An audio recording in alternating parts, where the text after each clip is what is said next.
കഴിഞ്ഞൊരു 6-7 മാസമായിട്ട് നമ്മൾ സംസാരിക്കാറുള്ളത് അബുദാബിയിൽ നിന്ന് വെച്ചാണ്. ഇന്ന് ഞാൻ കേരളത്തിൽ നിന്ന് വർത്തമാനം പറഞ്ഞുകൊണ്ടിരിക്കുന്നത്. അതിന്റെ സന്തോഷമുണ്ട്. ഓക്കെ. അപ്പോൾ നമ്മൾ അറിയാലോ, ഡിസംബർ 4-ന് നമ്മൾ DME ക്ലാസ്സുകൾ തുടങ്ങി. കഴിഞ്ഞ ജൂൺ 23-നായിരുന്നു അതിന്റെ പരീക്ഷ. അക്കാഡമി ഫോർ ലബോറട്ടറി സയൻസിലെ കുട്ടികൾ വളരെ നന്നായിട്ട് പെർഫോം ചെയ്തു എന്നുള്ളതാണ് സന്തോഷം. ഓക്കെ, നിങ്ങൾക്കറിയാലോ, നിങ്ങളിൽ കുറെ പേര് പരീക്ഷ എഴുതിയവരുണ്ടാവാം. അപ്പൊ എന്തൊക്കെ തന്നെയാണെങ്കിലും വളരെ നല്ല രീതിയിൽ അവർക്ക് എഴുതാൻ കഴിയുന്നുള്ള സന്തോഷം നിങ്ങളോടുകൂടി പങ്കുവെക്കുകയാണ്. ഏകദേശം 300ഓളം കുട്ടികളാണ് നമുക്ക് ഉണ്ടായിരുന്നത്. അതിൽ ഒരുപാട് പേര് അടുത്ത റാങ്ക് ലിസ്റ്റ് വരുന്ന സമയത്ത് ആദ്യ റാങ്കുകളിൽ തന്നെ സ്വായത്തമാക്കി സർക്കാർ ജോലിയിൽ പ്രവേശിക്കുന്നുള്ള സന്തോഷം ഈ ഗ്രൂപ്പിനോട് കൂടി പങ്കുവെക്കുകയാണ്. അപ്പൊ നമ്മൾ DME ക്ലാസ്സുകൾ തുടങ്ങി കുറച്ച് മാസങ്ങൾക്ക് ശേഷമാണ് ജൂനിയർ സയന്റിഫിക് ഓഫീസർ എന്നുള്ള തസ്തികയ്ക്കുള്ള ആപ്ലിക്കേഷൻ PSC ഇൻവൈറ്റ് ചെയ്തതും നമ്മളെല്ലാവരും ആപ്ലിക്കേഷൻ സബ്മിറ്റ് ചെയ്തതും. പരീക്ഷയുടെ ഏകദേശ ഡേറ്റ് ഒക്ടോബറിലോ നവംബറിലോ ഡിസംബറിലൊക്കെ ആയിരിക്കും. നമുക്ക് ഫൈനൽ കലണ്ടർ വരാത്തത് കൊണ്ട് നമുക്ക് കൃത്യമായിട്ട് പറയാൻ പറ്റുന്നില്ല. എന്നിരുന്നാൽ നമ്മൾ നവംബറിലൊക്കെ പരീക്ഷ പ്രതീക്ഷിക്കുന്നു. അപ്പൊ ഇതിനകത്തുള്ള ഏകദേശം ഒരു 70-80 ആളുകൾ DME ക്ലാസ്സുകളിൽ പലതും അറ്റൻഡ് ചെയ്തവരാണ്. DME ക്ലാസ്സുകൾ നടക്കുന്ന സമയത്ത് തന്നെ സാറ്റർഡേ സൺഡേ ഒക്കെ ക്ലാസ് ഉണ്ടായിരുന്നു. നിങ്ങൾക്കറിയാം. സോറി ഫ്രൈഡേയും സാറ്റർഡേയും സ്പെഷ്യൽ ക്ലാസ് നമ്മൾ JSO കൊടുത്തിട്ടുണ്ടായിരുന്നു. അപ്പൊ ഒരു സത്യം തുറന്നു പറയുകയാണെങ്കിൽ ഏറ്റവും കൂടുതൽ ക്ലാസ്സുകൾ കിട്ടിയ ഒരു ബാച്ചാണിത്. കാരണം DME ക്ലാസ്സുകൾ തിങ്കൾ മുതൽ വെള്ളി വരെ ആയിരുന്നു, ശനി വരെ ആയിരുന്നു. 6 ക്ലാസ്സുകൾ അറ്റൻഡ് ചെയ്ത ധാരാളം ആളുകൾ ഇതിനകത്തുണ്ട്. അതുകൂടാതെ അതേ സമയത്ത് തന്നെ JSOക്ക് സ്പെഷ്യൽ ക്ലാസ്സുകൾ വെള്ളിയാഴ്ചയും ശനിയാഴ്ചയും 2 സ്പെഷ്യൽ ക്ലാസ്സുകൾ ആഴ്ചയിൽ നമ്മൾ വെച്ചിരുന്നു. അങ്ങനെ ആഴ്ചയിൽ 8 ക്ലാസ്സൊക്കെ അറ്റൻഡ് ചെയ്ത കുറെ സുഹൃത്തുക്കൾ ഈ കൂട്ടത്തിലുണ്ട്. അപ്പൊ അവരൊക്കെ DME പരീക്ഷയുടെ ക്വസ്റ്റ്യൻ പേപ്പർ ഒന്ന് അനലൈസ് ചെയ്യുന്നത് നല്ലതായിരിക്കും. നമ്മുടെ പഠിപ്പിച്ച ഭാഗത്തു നിന്നൊക്കെ തന്നെയാണ് കാര്യങ്ങൾ വന്നത്. പ്രത്യേകിച്ച് എടുത്തു പറയാത്തക്ക ഒരു കാര്യം തന്നെ ഇപ്രാവശ്യം ഒരു 8-9 ചോദ്യങ്ങൾ സ്റ്റേറ്റ്മെന്റ് ലെവൽ ക്വസ്റ്റ്യൻസ് വന്നു എന്നുള്ളതാണ് ഒരു പ്രത്യേകത. അപ്പൊ അതിന് ടാക്കിൾ ചെയ്യാവുന്ന തരത്തിലുള്ള തിയറി പോർഷൻസ് നമ്മൾ കവർ ചെയ്ത് കൊടുത്തിട്ടുണ്ടായിരുന്നു. പിന്നെ ആ തിയറി പോർഷൻസ് അനുസരിച്ച് സമയം ക്രമീകരിക്കാൻ ചില കുട്ടികൾക്ക് പറ്റിയിട്ടില്ല. അപ്പൊ അങ്ങനെ ഒരു സംഗതി നമ്മൾ മുൻകൂട്ടി കാണുക എന്നുള്ളതാണ് ഈ ബാച്ചിനോട് പ്രത്യേകം പറയാനുള്ളത്. സ്റ്റേറ്റ്മെന്റ് ടൈപ്പ് ക്വസ്റ്റ്യൻ ആണെങ്കിലും നമ്മൾ അതിനെ ടാക്കിൾ ചെയ്യാൻ തരത്തിൽ നമ്മുടെ പരിശീലനങ്ങൾ ഒന്നും കൂടെ സജീവമാക്കുക. പിന്നെ പറയാനുള്ളത്, നമുക്ക് പ്രതീക്ഷിക്കുന്ന ഒരു 4 മാസത്തെ കോഴ്സാണ് നമുക്ക് കിട്ടാൻ പോകുന്നത്. നമ്മൾ പ്രതീക്ഷിക്കുന്നു, നമ്മുടെ ഒരു ഏകദേശ ധാരണ. അപ്പൊ നമ്മളിപ്പോ മനസ്സിലാക്കിയത് കഴിഞ്ഞ JSOയുടെ സിലബസ് അനുസരിച്ചുള്ള നമ്മൾ നോക്കുകയാണെങ്കിൽ DME പരീക്ഷയിൽ തന്നെ നമ്മൾ ഏകദേശം 70-80% തിയറി ടോപ്പിക്സ് കവർ ചെയ്തിട്ടുണ്ടാവും. അപ്പൊ നിങ്ങൾ എന്താ ചെയ്യേണ്ടത് വെച്ചാൽ, പുതിയ ജോയിൻ ചെയ്ത ആളുകളുണ്ട്. ഇതിനകത്തൊരു 10-14 പേര് പുതുതായിട്ട് ജോയിൻ ചെയ്ത ആളുകളുണ്ട്. അവരോടൊക്കെ പ്രത്യേകം പറയാനുള്ളത്, നിങ്ങൾ നമ്മുടെ DMEക്ക് കൊടുത്തിട്ടുള്ള JSOക്ക് മുമ്പ് കൊടുത്തിട്ടുള്ള വീഡിയോ ക്ലാസ്സുകൾ കേൾക്കുക. പണ്ടത്തെ പോലെ നമുക്കിനി ആഴ്ചയിൽ 6 ക്ലാസ് ഉണ്ടാവില്ല, 3 ക്ലാസ്സുകളാണ് ഉണ്ടാവുക കേട്ടോ. ചൊവ്വാഴ്ചയും വ്യാഴാഴ്ചയും ശനിയാഴ്ചയാണ് ക്ലാസ് ഉണ്ടാവുക. ചൊവ്വാഴ്ച പത്തോളജിയും, വ്യാഴാഴ്ച മൈക്രോബയോളജിയും, ശനിയാഴ്ച ബയോകെമിസ്ട്രി. ഇങ്ങനെ 3 സബ്ജക്റ്റുകളുടെ ക്ലാസ്സാണ് ഉണ്ടാവുക. പിന്നെ 2 ആഴ്ച കൂടുന്ന സമയത്ത് ചന്ദ്രസാറുടെ നേതൃത്വത്തിലുള്ള റിലാക്സ് ആൻഡ് ഡിസ്കസ് എന്നുള്ള ഒരു പ്ലാനും നമ്മൾ ആഗ്രഹിക്കുന്നുണ്ട്. പിന്നെ നിങ്ങൾക്കറിയാം, DMEയുടെ സിലബസ് ഒക്കെ നമുക്ക് വൃത്തിയായിട്ട് കംപ്ലീറ്റ് ചെയ്യാൻ പറ്റിയിട്ടുണ്ട്. ഇതിനെയും സിലബസ് കംപ്ലീറ്റ് ചെയ്യാൻ പറ്റുന്നതാണ് ഞാൻ വിശ്വസിക്കുന്നത്. അപ്പൊ ഏകദേശം ഒരു 60 സെഷനുകളാണ് ഇപ്പൊ ആരിഫ് സാർ ഇരുന്ന് അത് പ്രിപ്പയർ ചെയ്ത് ഉണ്ടാക്കിയിട്ടുള്ളത്. 60 സെഷൻ, 20 ബയോകെമിസ്ട്രി, 20 മൈക്രോബയോളജി, 20 പത്തോളജി. അപ്പൊ മുമ്പ് നമ്മൾ DMEക്ക് 1.5 മണിക്കൂറുടെ ക്ലാസ് ഉണ്ടായിരുന്നത്. നമ്മൾ JSOക്കാരാണ്, കുറച്ചുകൂടെ ഉത്തരവാദിത്തമുള്ള ആളുകളാണ്, വലിയ പോസ്റ്റാണ്, വലിയ ശമ്പളമുള്ള പോസ്റ്റാണ്. അപ്പൊ അതുകൊണ്ട് തന്നെ നമ്മളെ തയ്യാറെടുപ്പും കുറച്ചും കൂടെ ഊർജ്ജസ്വലമാക്കേണ്ടതുണ്ട്. നിങ്ങൾക്കറിയാം, ഈ ഒരു ജോലി കിട്ടിക്കഴിഞ്ഞാൽ ഏകദേശം 70,000 മുതൽ 80,000 ആയിരിക്കും ആദ്യത്തെ സ്റ്റാർട്ടിങ് തന്നെ നിങ്ങളുടെ കയ്യിൽ കിട്ടുന്ന ശമ്പളം എന്ന് തോന്നുന്നു. എനിക്ക് കറക്റ്റ് ഏകദേശം ഒരു ഓർമ്മയില്ല. അപ്പൊ അത്രയും പ്രസക്തമായിട്ടുള്ള ഒരു പോസ്റ്റാണ്. അപ്പൊ അതുകൊണ്ട് തന്നെ പ്രിപ്പറേഷനും സ്ട്രോങ് ആക്കണം. അപ്പൊ നമ്മൾ 1.5 മണിക്കൂർ ക്ലാസ് എന്നുള്ളത് 2 മണിക്കൂറിലേക്ക് നീക്കുകയാണ്. അപ്പൊ അതിന്റെ പ്ലാനിങ് എന്ന് വെച്ചാൽ 2 മണിക്കൂർ ക്ലാസ് ഉണ്ടാവും. അതിന്റെ കൂടുതൽ തന്നെ നമ്മൾ ചോദ്യോത്തരങ്ങൾ MCQs കവർ ചെയ്യും. പിന്നെ അവസാനം നമ്മൾ മാരത്തോണൊക്കെ പ്ലാൻ ചെയ്യാൻ നമുക്ക് സമയം കിട്ടുമെങ്കിൽ ചെയ്യാം. പ്രധാനമായിട്ടും പറയാനുള്ളത്, ഇതിന്റെ ഇടയിലുള്ള ഒരു ദിവസം, അതായത് ചൊവ്വാഴ്ച ക്ലാസ്സിന്റെ മുമ്പ് തിങ്കളാഴ്ച അവധിയുണ്ട്, ചൊവ്വാഴ്ച ക്ലാസ് കഴിഞ്ഞാൽ ബുധനാഴ്ച അവധിയുണ്ട്, വ്യാഴം ക്ലാസ് കഴിഞ്ഞാൽ വെള്ളി അവധിയുണ്ട്. ഈ ദിവസങ്ങളിലൊക്കെ പഴയ DME ക്ലാസ്സുകൾ അതിന്റെ 1 month നടന്ന റിവിഷൻ ക്ലാസ്സുകൾ അതൊക്കെ എടുത്ത് വീഡിയോ എടുത്ത് അതിന്റെ ക്വസ്റ്റ്യൻസ് ഒക്കെ നമ്മൾ ചെയ്യണം. അപ്പൊ അങ്ങനെ ഒരു നെക്സ്റ്റ് 4 month തീവ്രമായിട്ടുള്ള ഒരു പരിശീലനത്തിലേക്ക് നിങ്ങൾ അങ്ങോട്ട് ഉറപ്പിച്ചങ്ങോട്ട് ഇറങ്ങുക. അപ്പോൾ നമുക്ക് DME കുട്ടികളൊക്കെ എഴുതിയതുപോലെ നല്ല രീതിയിൽ കാര്യങ്ങളൊക്കെ കവർ ചെയ്യാൻ പറ്റുന്ന അറിയാം. ഇതിന്റെ പാറ്റേൺ അതുപോലെ തന്നെ മറ്റു കാര്യങ്ങളൊക്കെ ആരിഫ് സാർ പറയും. ഞാൻ സത്യത്തിൽ ഒരു യാത്രയിലും കൂടിയാണ്. ഒരു ചന്ദ്ര സാർ നമ്മുടെ മെന്റർ ആൻഡ് കോഴ്സ് ഡയറക്ടർ നമ്മുടെ കൂടെ ഉണ്ട്. സാറിന് കുറച്ചും കൂടെ കാര്യങ്ങൾ ജയസോല് നിങ്ങളെ ഗൈഡ് ചെയ്യാനും പറ്റും. അപ്പോൾ സാർ അവിടെ ഉണ്ടെങ്കിൽ സാർ ഒന്ന് സംസാരിച്ച് തുടങ്ങുമോ, കുറച്ചും കൂടെ ideas? Thank you sir, thank you so much. ബാക്കി എന്തെങ്കിലും ഉണ്ടെങ്കിൽ നമുക്ക് ഡിസ്കഷന് പോവാം. ഒരു ചൊവ്വാഴ്ച മുതൽ നമുക്ക് പക്ക ക്ലാസ്സുകളിലേക്ക്, സബ്ജക്ട് ഓറിയന്റഡ് ക്ലാസ്സുകളിലേക്ക് കയറും ചെയ്യാം കേട്ടോ. എന്തെങ്കിലും കൺഫ്യൂഷൻസോ ക്ലാരിഫിക്കേഷനോ ഉണ്ടെങ്കിൽ നമ്മൾ ഈ സെഷൻ കഴിഞ്ഞ ശേഷം നമുക്ക് എല്ലാവരും കൂടെ കൂട്ടായിട്ട് എങ്ങനെയാണ് കൊണ്ടുപോകേണ്ടത്, എന്തെങ്കിലും നിങ്ങളുടെ ഭാഗത്ത് സജഷൻസ് ഉണ്ടെങ്കിൽ അത് പറയുകയും ചെയ്യാം. Okay, thank U. Thank you Latheef. എൻ്റെ പ്രിയപ്പെട്ട വിദ്യാർത്ഥി സുഹൃത്തുക്കളെ, ALS ഡയറക്ടേഴ്സ് ലത്തീഫ്, ഷാജി, ആരിഫ്, അജി, എന്തായാലും ഒരു വലിയ സന്തോഷമുണ്ട്.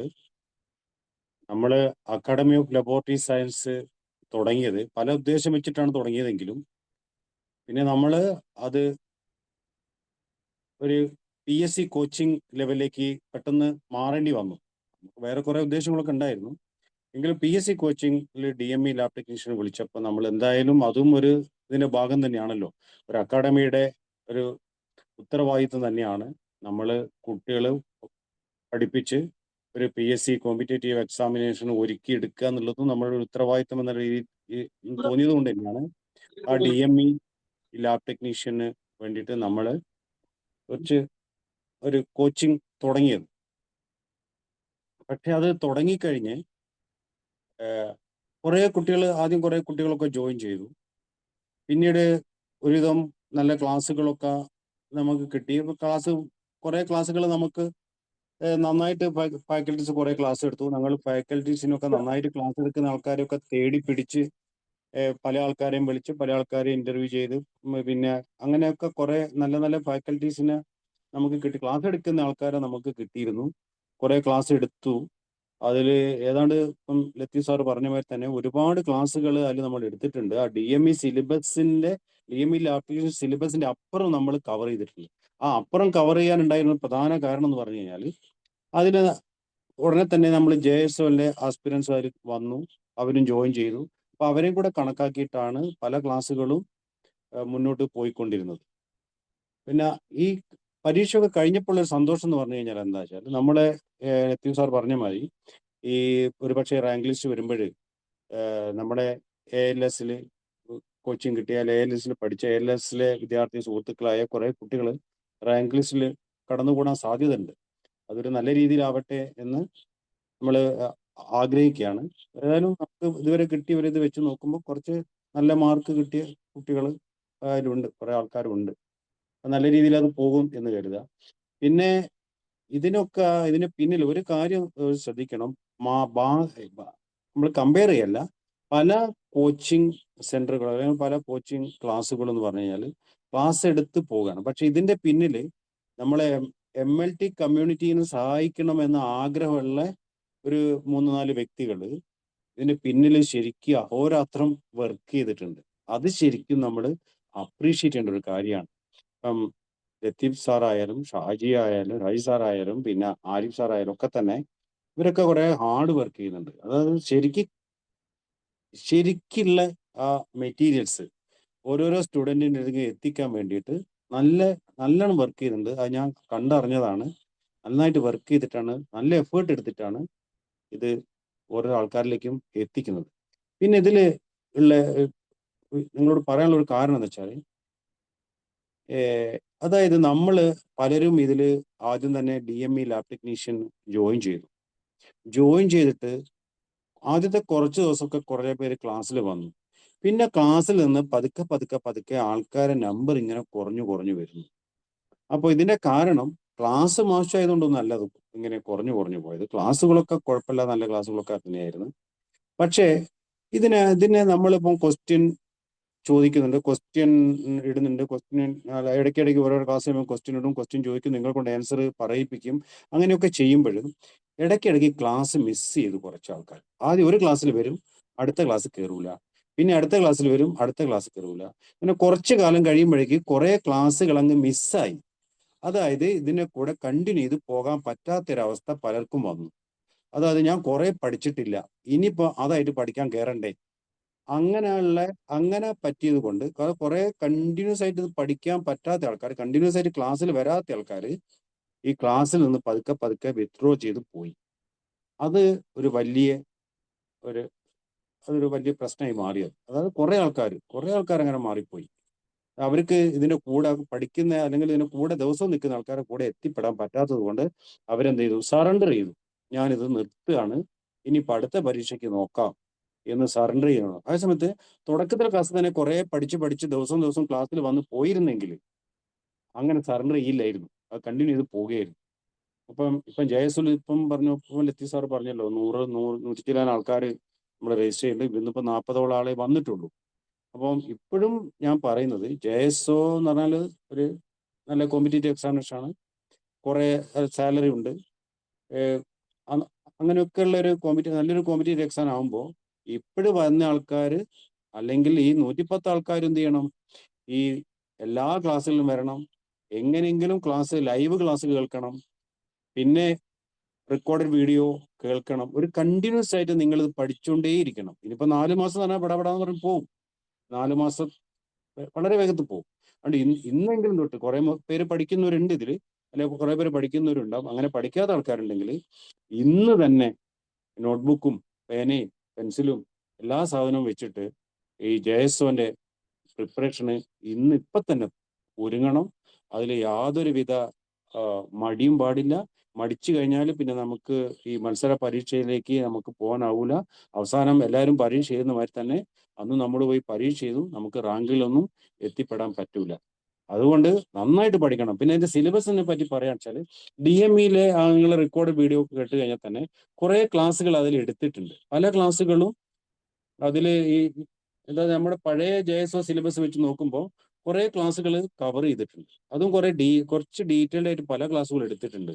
ആദ്യത്തെ ക്ലാസ്സുകളും ആദ്യത്തെ ക്വസ്റ്റ്യൻസും ഒക്കെ വളരെ ഡീറ്റെയിൽഡ് ആയിട്ടാണ് എല്ലാവരും ക്വസ്റ്റ്യൻ ഉണ്ടാക്കിയതും ക്ലാസ്സുകൾ എടുത്തതും. പിന്നെ അത് മാറ്റി പിടിച്ച DMEയിലേക്ക് മാത്രം കോൺസെൻട്രേറ്റ്, ഈ DMEന്റെ ക്വസ്റ്റ്യൻ നോക്കിയിട്ട് ഹൈ ഈൽഡ് പോയിന്റും മറ്റുള്ള കാര്യങ്ങളൊക്കെ കുറച്ചും കൂടി മാരത്തോണിലേക്ക് വന്നപ്പം കുറച്ചും കൂടെ കണ്ടൻസ് ചെയ്ത് വന്നു എന്ന് മാത്രം. ആദ്യത്തെ ക്ലാസ്സുകളൊക്കെ വളരെ ഡീറ്റെയിൽഡ് ആയിട്ട് ക്ലാസ്സുകൾ എടുത്തിട്ടുണ്ട്.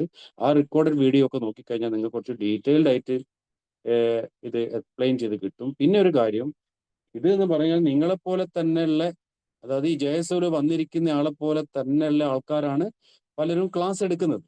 അപ്പോൾ അവർക്ക് എന്തുകൊണ്ട് അവർ ക്ലാസ് എടുക്കാൻ വന്നു എന്ന് ചോദിച്ചാൽ അവർക്ക് ക്ലാസ് എടുക്കാൻ താല്പര്യമുണ്ട്.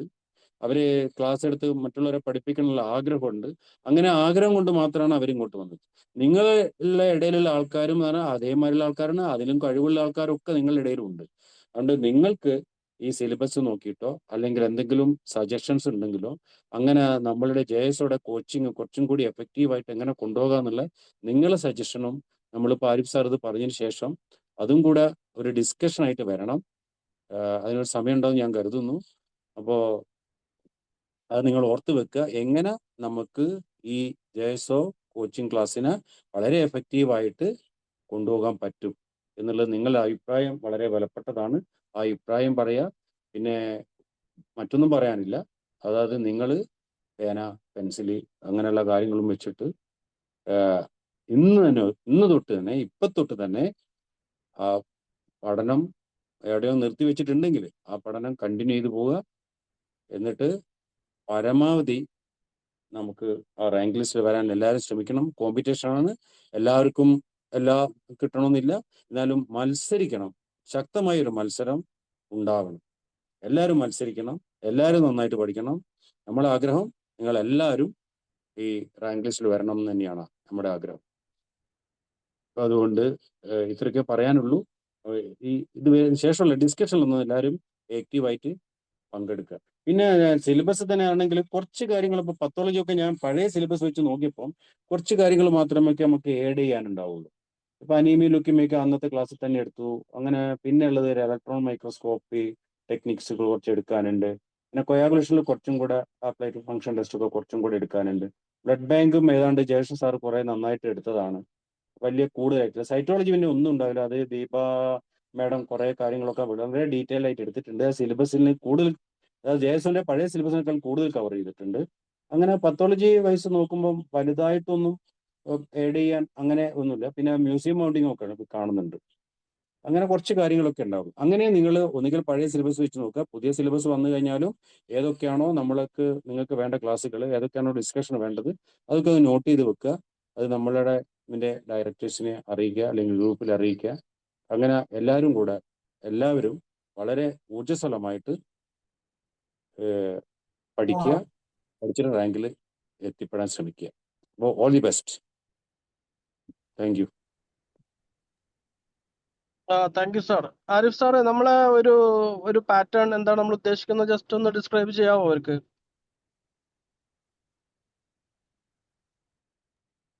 ഓക്കെ, കേൾക്കുന്നുണ്ടോ ഞാൻ പറയണത്? കേൾക്കാം. ഇതോ ഈ സ്ക്രീൻ കാണുന്നുണ്ടോ? യെസ്, കാണാം. സ്ക്രീനിൽ കാണുന്നില്ല, എൻ്റെ ഫോട്ടോ കാണാം. ഫോട്ടോ ഉള്ളൂ, സ്ക്രീൻ ഷെയർ ചെയ്യണ്ടല്ലോ, ഇല്ലേ? ഉണ്ട്.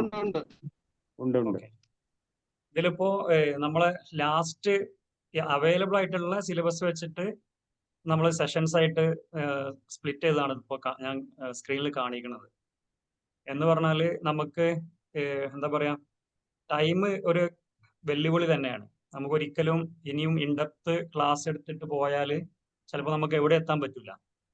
അപ്പോൾ അതുകൊണ്ട് നമുക്ക് ഈ ആൾട്ടർനേറ്റീവ് ഡേയ്സിൽ ക്ലാസ് എന്നുള്ളതിൻ്റെ ഒരു അഡ്വാൻറ്റേജ് ലത്തീഫ് സാറ് പറഞ്ഞ പോലെ നമ്മൾ ഈ കറസ്പോണ്ടിങ് ടോപ്പിക്ക് നമ്മൾ ആദ്യം തന്നെ, അതായത് ഇപ്പം നമ്മൾ 3 ദിവസം, ആഴ്ചയിൽ 3 ദിവസം, ഫസ്റ്റ് ട്യൂസ്ഡേ പത്തോളജി, മൈക്രോബയോളജി, പിന്നെ സാറ്റർഡേ കെമിസ്ട്രി. അപ്പോൾ അതിൻ്റെ ഇടയിലുള്ള ദിവസം നമ്മൾ എന്ത് ചെയ്യുക, ഈ റെഗുലർ ആയിട്ട് ക്ലാസ്സിൽ ഇരിക്കുന്നത് പോലെ എന്താണോ അടുത്ത ദിവസം സെഷൻ, അതിനോട് റിലേറ്റഡ് ആയിട്ടുള്ള വീഡിയോസ് നമ്മൾ കാണുക. എന്നിട്ട് പിന്നെ നമ്മൾ ടീച്ചേഴ്സ് ഉദ്ദേശിക്കുന്നത് എന്ന് പറഞ്ഞാൽ അഡീഷണൽ പോയിന്റ്സ് ഉണ്ടാവുമല്ലോ, അതായത് DMEയിൽ നമ്മൾ ഡിസ്കസ് ചെയ്യാത്ത ചില പോയിന്റ്സ് നമുക്ക് ഇതിലേക്ക് കുറച്ച് കൂടുതൽ വേണ്ടി വരും. ആ സാധനങ്ങൾ ഡിസ്കസ് ചെയ്യാന്നുള്ള രീതിയിലേക്കാവും നമ്മൾ കോൺസെൻട്രേറ്റ് ചെയ്യുക. എന്ന് പറഞ്ഞാൽ അതിൻ്റെ ഒരു ചെറിയൊരു പ്രപ്പോസ്ഡ് സ്ട്രാറ്റജി വേണമെങ്കിൽ ഞാൻ ഷെയർ ചെയ്യുന്നുണ്ട്. എന്ന് പറഞ്ഞാൽ ഇവരെന്ത് ചെയ്യുന്ന വെച്ചാൽ റെക്കോർഡ് ലെക്ചേഴ്സ് നമ്മൾ കേട്ടിട്ട് നമ്മൾ പ്രിപ്പയർ ചെയ്യാം, നമ്മളും കൂടെ ഇൻവോൾവ് ചെയ്യണം. അതായത് സ്റ്റുഡൻറ്റും കൂടെ ഇൻവോൾവ് ആയിട്ടുള്ള ഒരു പ്രിപ്പറേഷൻ ആയിരിക്കും വേണ്ടി വരിക. എന്നിട്ട് അതിൽ നമ്മൾ ഹൈ യീൽഡ് പോയിന്റ്സും പിന്നെ അഡീഷണൽ പോയിന്റ്സും എല്ലാം കൂടെയാണ് ക്ലാസ്സിൽ കൂടുതലായിട്ട് സ്ട്രെസ് ചെയ്യുക. മറ്റേ ജസ്റ്റ് ഒന്ന് മെൻഷൻ ചെയ്ത് പോവുകയുള്ളൂ. എന്നാൽ ഇപ്പോൾ നമ്മൾ ഒരു എക്സാമ്പിൾ എടുക്കുകയാണെന്നുണ്ടെങ്കിൽ പിന്നെ അഡീഷണൽ പോയിന്റ്സ് ഉണ്ട്. ചില ടോപ്പിക്സ് നമുക്ക് ഈ സിലബസ് തന്നെ, അതായത് പഴയ JSO സിലബസ് തന്നെ നമുക്ക് അഡീഷണൽ ആയിട്ട് കാണാൻ പറ്റും. അപ്പോൾ നിങ്ങൾ നോക്കുകയാണെന്നുണ്ടെങ്കിൽ ഇതിൽ ബയോമെംബ്രെയിൻസ് പറഞ്ഞിട്ട് ഒരു ടോപ്പിക് ഉണ്ട്, chemistry structure transport process across biomembranes പറഞ്ഞിട്ട് ഒരു ബയോമെംബ്രെയിൻസ് എന്നൊരു ടോപ്പിക് ഉണ്ട്, അത് നമ്മൾ ഡിസ്കസ് ചെയ്തിട്ടില്ല. പിന്നെ റെസ്പിറേഷൻ എന്ന് പറഞ്ഞ ടോപ്പിക് ഉണ്ട്, അത് ഡിസ്കസ് ചെയ്തിട്ടില്ല. ഇലക്ട്രോൺ ട്രാൻസ്പോർട്ട് ചെയിൻ ഡിസ്കസ് ചെയ്തിട്ടില്ല. പിന്നെ ബാക്കി നിങ്ങൾ നോക്കുമ്പോൾ കെമിസ്ട്രി നമ്മൾ ചെയ്തതാണ്, chemistry digestion absorption, metabolism and inborn errors of metabolism of carbohydrate, lipid, protein, nucleic acid, പിന്നെ വൈറ്റമിൻസ്, ഹീമിന്റെ മെറ്റബോളിസം, ഇൻബോൺ എറേഴ്സ്. അപ്പോൾ majority of the syllabus similar ആണെന്നുണ്ടെങ്കിലും സം ടോപ്പിക്സ് ആർ ദർ. അപ്പോൾ ആ ടോപ്പിക്സിൽ നമ്മൾ കുറച്ചും കൂടെ എന്താ പറയുക, നമുക്ക് നോട്ട് പോലും ഇല്ല ചില ടോപ്പിക്സിന്. അപ്പോൾ ആ നോട്ട് വരുന്ന സമയത്ത് അതിന്റെ ഡിസ്കഷനും ഓട്ടോമാറ്റിക്കലി ഉണ്ടാവും.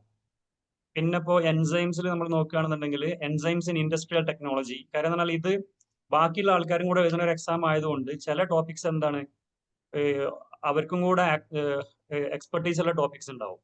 അപ്പോൾ നമുക്ക് ഓൾറെഡി ഈ ടോപ്പിക്സിന്റെ മെജോറിറ്റി അറിയാമെന്നുണ്ടെങ്കിലും നമുക്ക് അറിയാത്ത ടോപ്പിക്കിൽ നമുക്ക് എന്ത് വേണം, നമ്മൾ കോമ്പീറ്റ് ചെയ്യുന്ന ആൾക്കാരെ അതേ അവഗാഹം നമുക്കുണ്ടാവണം എന്നുള്ളത് കൊണ്ട് ഇതിൽ നമ്മൾ കുറച്ച് ഡീറ്റെയിൽ ആയിട്ട് പോകും. എൻസൈംസ് ഇൻ ഇൻഡസ്ട്രിയൽ ടെക്നോളജി എന്നുള്ളതേക്കും ഒരു മെയിൻ ഡിസ്കഷൻ ആയിട്ട് എൻസൈമോളജിയിൽ വരിക. ഇവിടെ നോക്കിയാൽ മതി. എൻസൈംസിൽ classification, coenzymes, cofactors, mechanism of enzyme action, factors affecting enzyme action, enzyme kinetics, enzyme inhibition, regulatory enzymes, enzyme immobilization നമ്മൾ അത്ര സ്ട്രെസ് ചെയ്തിട്ടില്ല. പിന്നെ clinical enzymology, uses of enzymes in industrial technology. അപ്പോൾ അതിൽ നമ്മൾ എൻസൈം ഇമ്മൊബിലൈസേഷനും പിന്നെ uses of enzymes in industrial technology ആവും നമ്മൾ കൂടുതലായിട്ട് സ്ട്രെസ് ചെയ്യാം. ബാക്കി ഓൾറെഡി നമ്മൾ ഡിസ്കസ് ചെയ്തതാണ്. അതുപോലെ ഓരോ ടോപ്പിക്കും നമ്മൾ കറസ്പോണ്ടിങ് ഫാക്കൽറ്റിൻ്റെ അടുത്ത് പറയാൻ എന്താന്ന് വെച്ചാൽ, കുട്ടികൾ നമ്മൾ പഴയ റെക്കോർഡ് സെഷൻസ് കണ്ടിട്ടാണ് വരിക, എന്നാലും നമ്മൾ ഒരു ത്രൂ ഔട്ട് ഒരു റിവ്യൂ പോലെ നമ്മളെ പഴയ മെറ്റീരിയൽ വെച്ചിട്ട് തന്നെ ഒരു റിവ്യൂ വേണം. കൂട്ടത്തിൽ ഇതുപോലുള്ള അഡീഷണൽ പോയിന്റ്സും കൂടെ ആഡ് ചെയ്തിട്ടുള്ള ഒരു കോംപ്രിഹെൻസീവ് നോട്ട്, അവർക്ക് എപ്പോഴും ഈസിലി ആക്സസിബിൾ ആയിട്ടുള്ള ഒരു കോംപ്രിഹെൻസീവ് നോട്ട് വേണം. എന്ന് പറഞ്ഞപ്പോൾ നമുക്കിപ്പോൾ കഴിഞ്ഞ എക്സാമിന് തന്നെ മനസ്സിലായത് എന്താണെന്ന് വെച്ചാൽ പല ആൾക്കാരും പറഞ്ഞത് അവർക്ക് അവസാന നിമിഷം വരെ വായിക്കാനുള്ള സാധനം അവർ കയ്യിലുണ്ടായിരുന്നു എന്നാണ്. എന്നാൽ നമ്മൾ PDF എല്ലാം ഷെയർ ചെയ്തിട്ടുണ്ടായിരുന്നല്ലോ.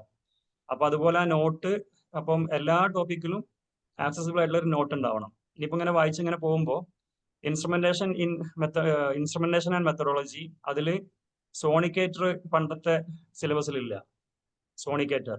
പിന്നെ ലയോഫിലൈസേഷൻ ഇല്ല. അപ്പോൾ പക്ഷെ ബാക്കിയുള്ള എല്ലാ സാധനവും വൈശാഖ് സാർ ഡിസ്കസ് ചെയ്തിട്ടുള്ളതാണ്. അപ്പൊ ഈ ലയോഫിലൈസേഷനും സോണിക്കേറ്ററും അഡീഷണൽ ആയിട്ടുള്ള ഒരു പോയിന്റ് ആണ്. പിന്നെ ഇതിൽ ഇൻസ്ട്രുമെന്റ്സ് ആൻഡ് മെത്തഡോളജിയിൽ കുറച്ചും കൂടെ ഡെപ്തിൽ പോകണം എന്നുള്ളതുകൊണ്ട് അതൊരു സെഷൻ ആയിട്ടുണ്ടാവും. അങ്ങനെ ക്രൊമറ്റോഗ്രഫി, ഇലക്ട്രോഫോറസ് നമ്മൾ ഡിസ്കസ് ചെയ്തു. അപ്പൊ അത് ഒരു സെഷനിൽ അതിന്റെ ഒരു റിവ്യൂ ഉണ്ടാവുള്ളൂ.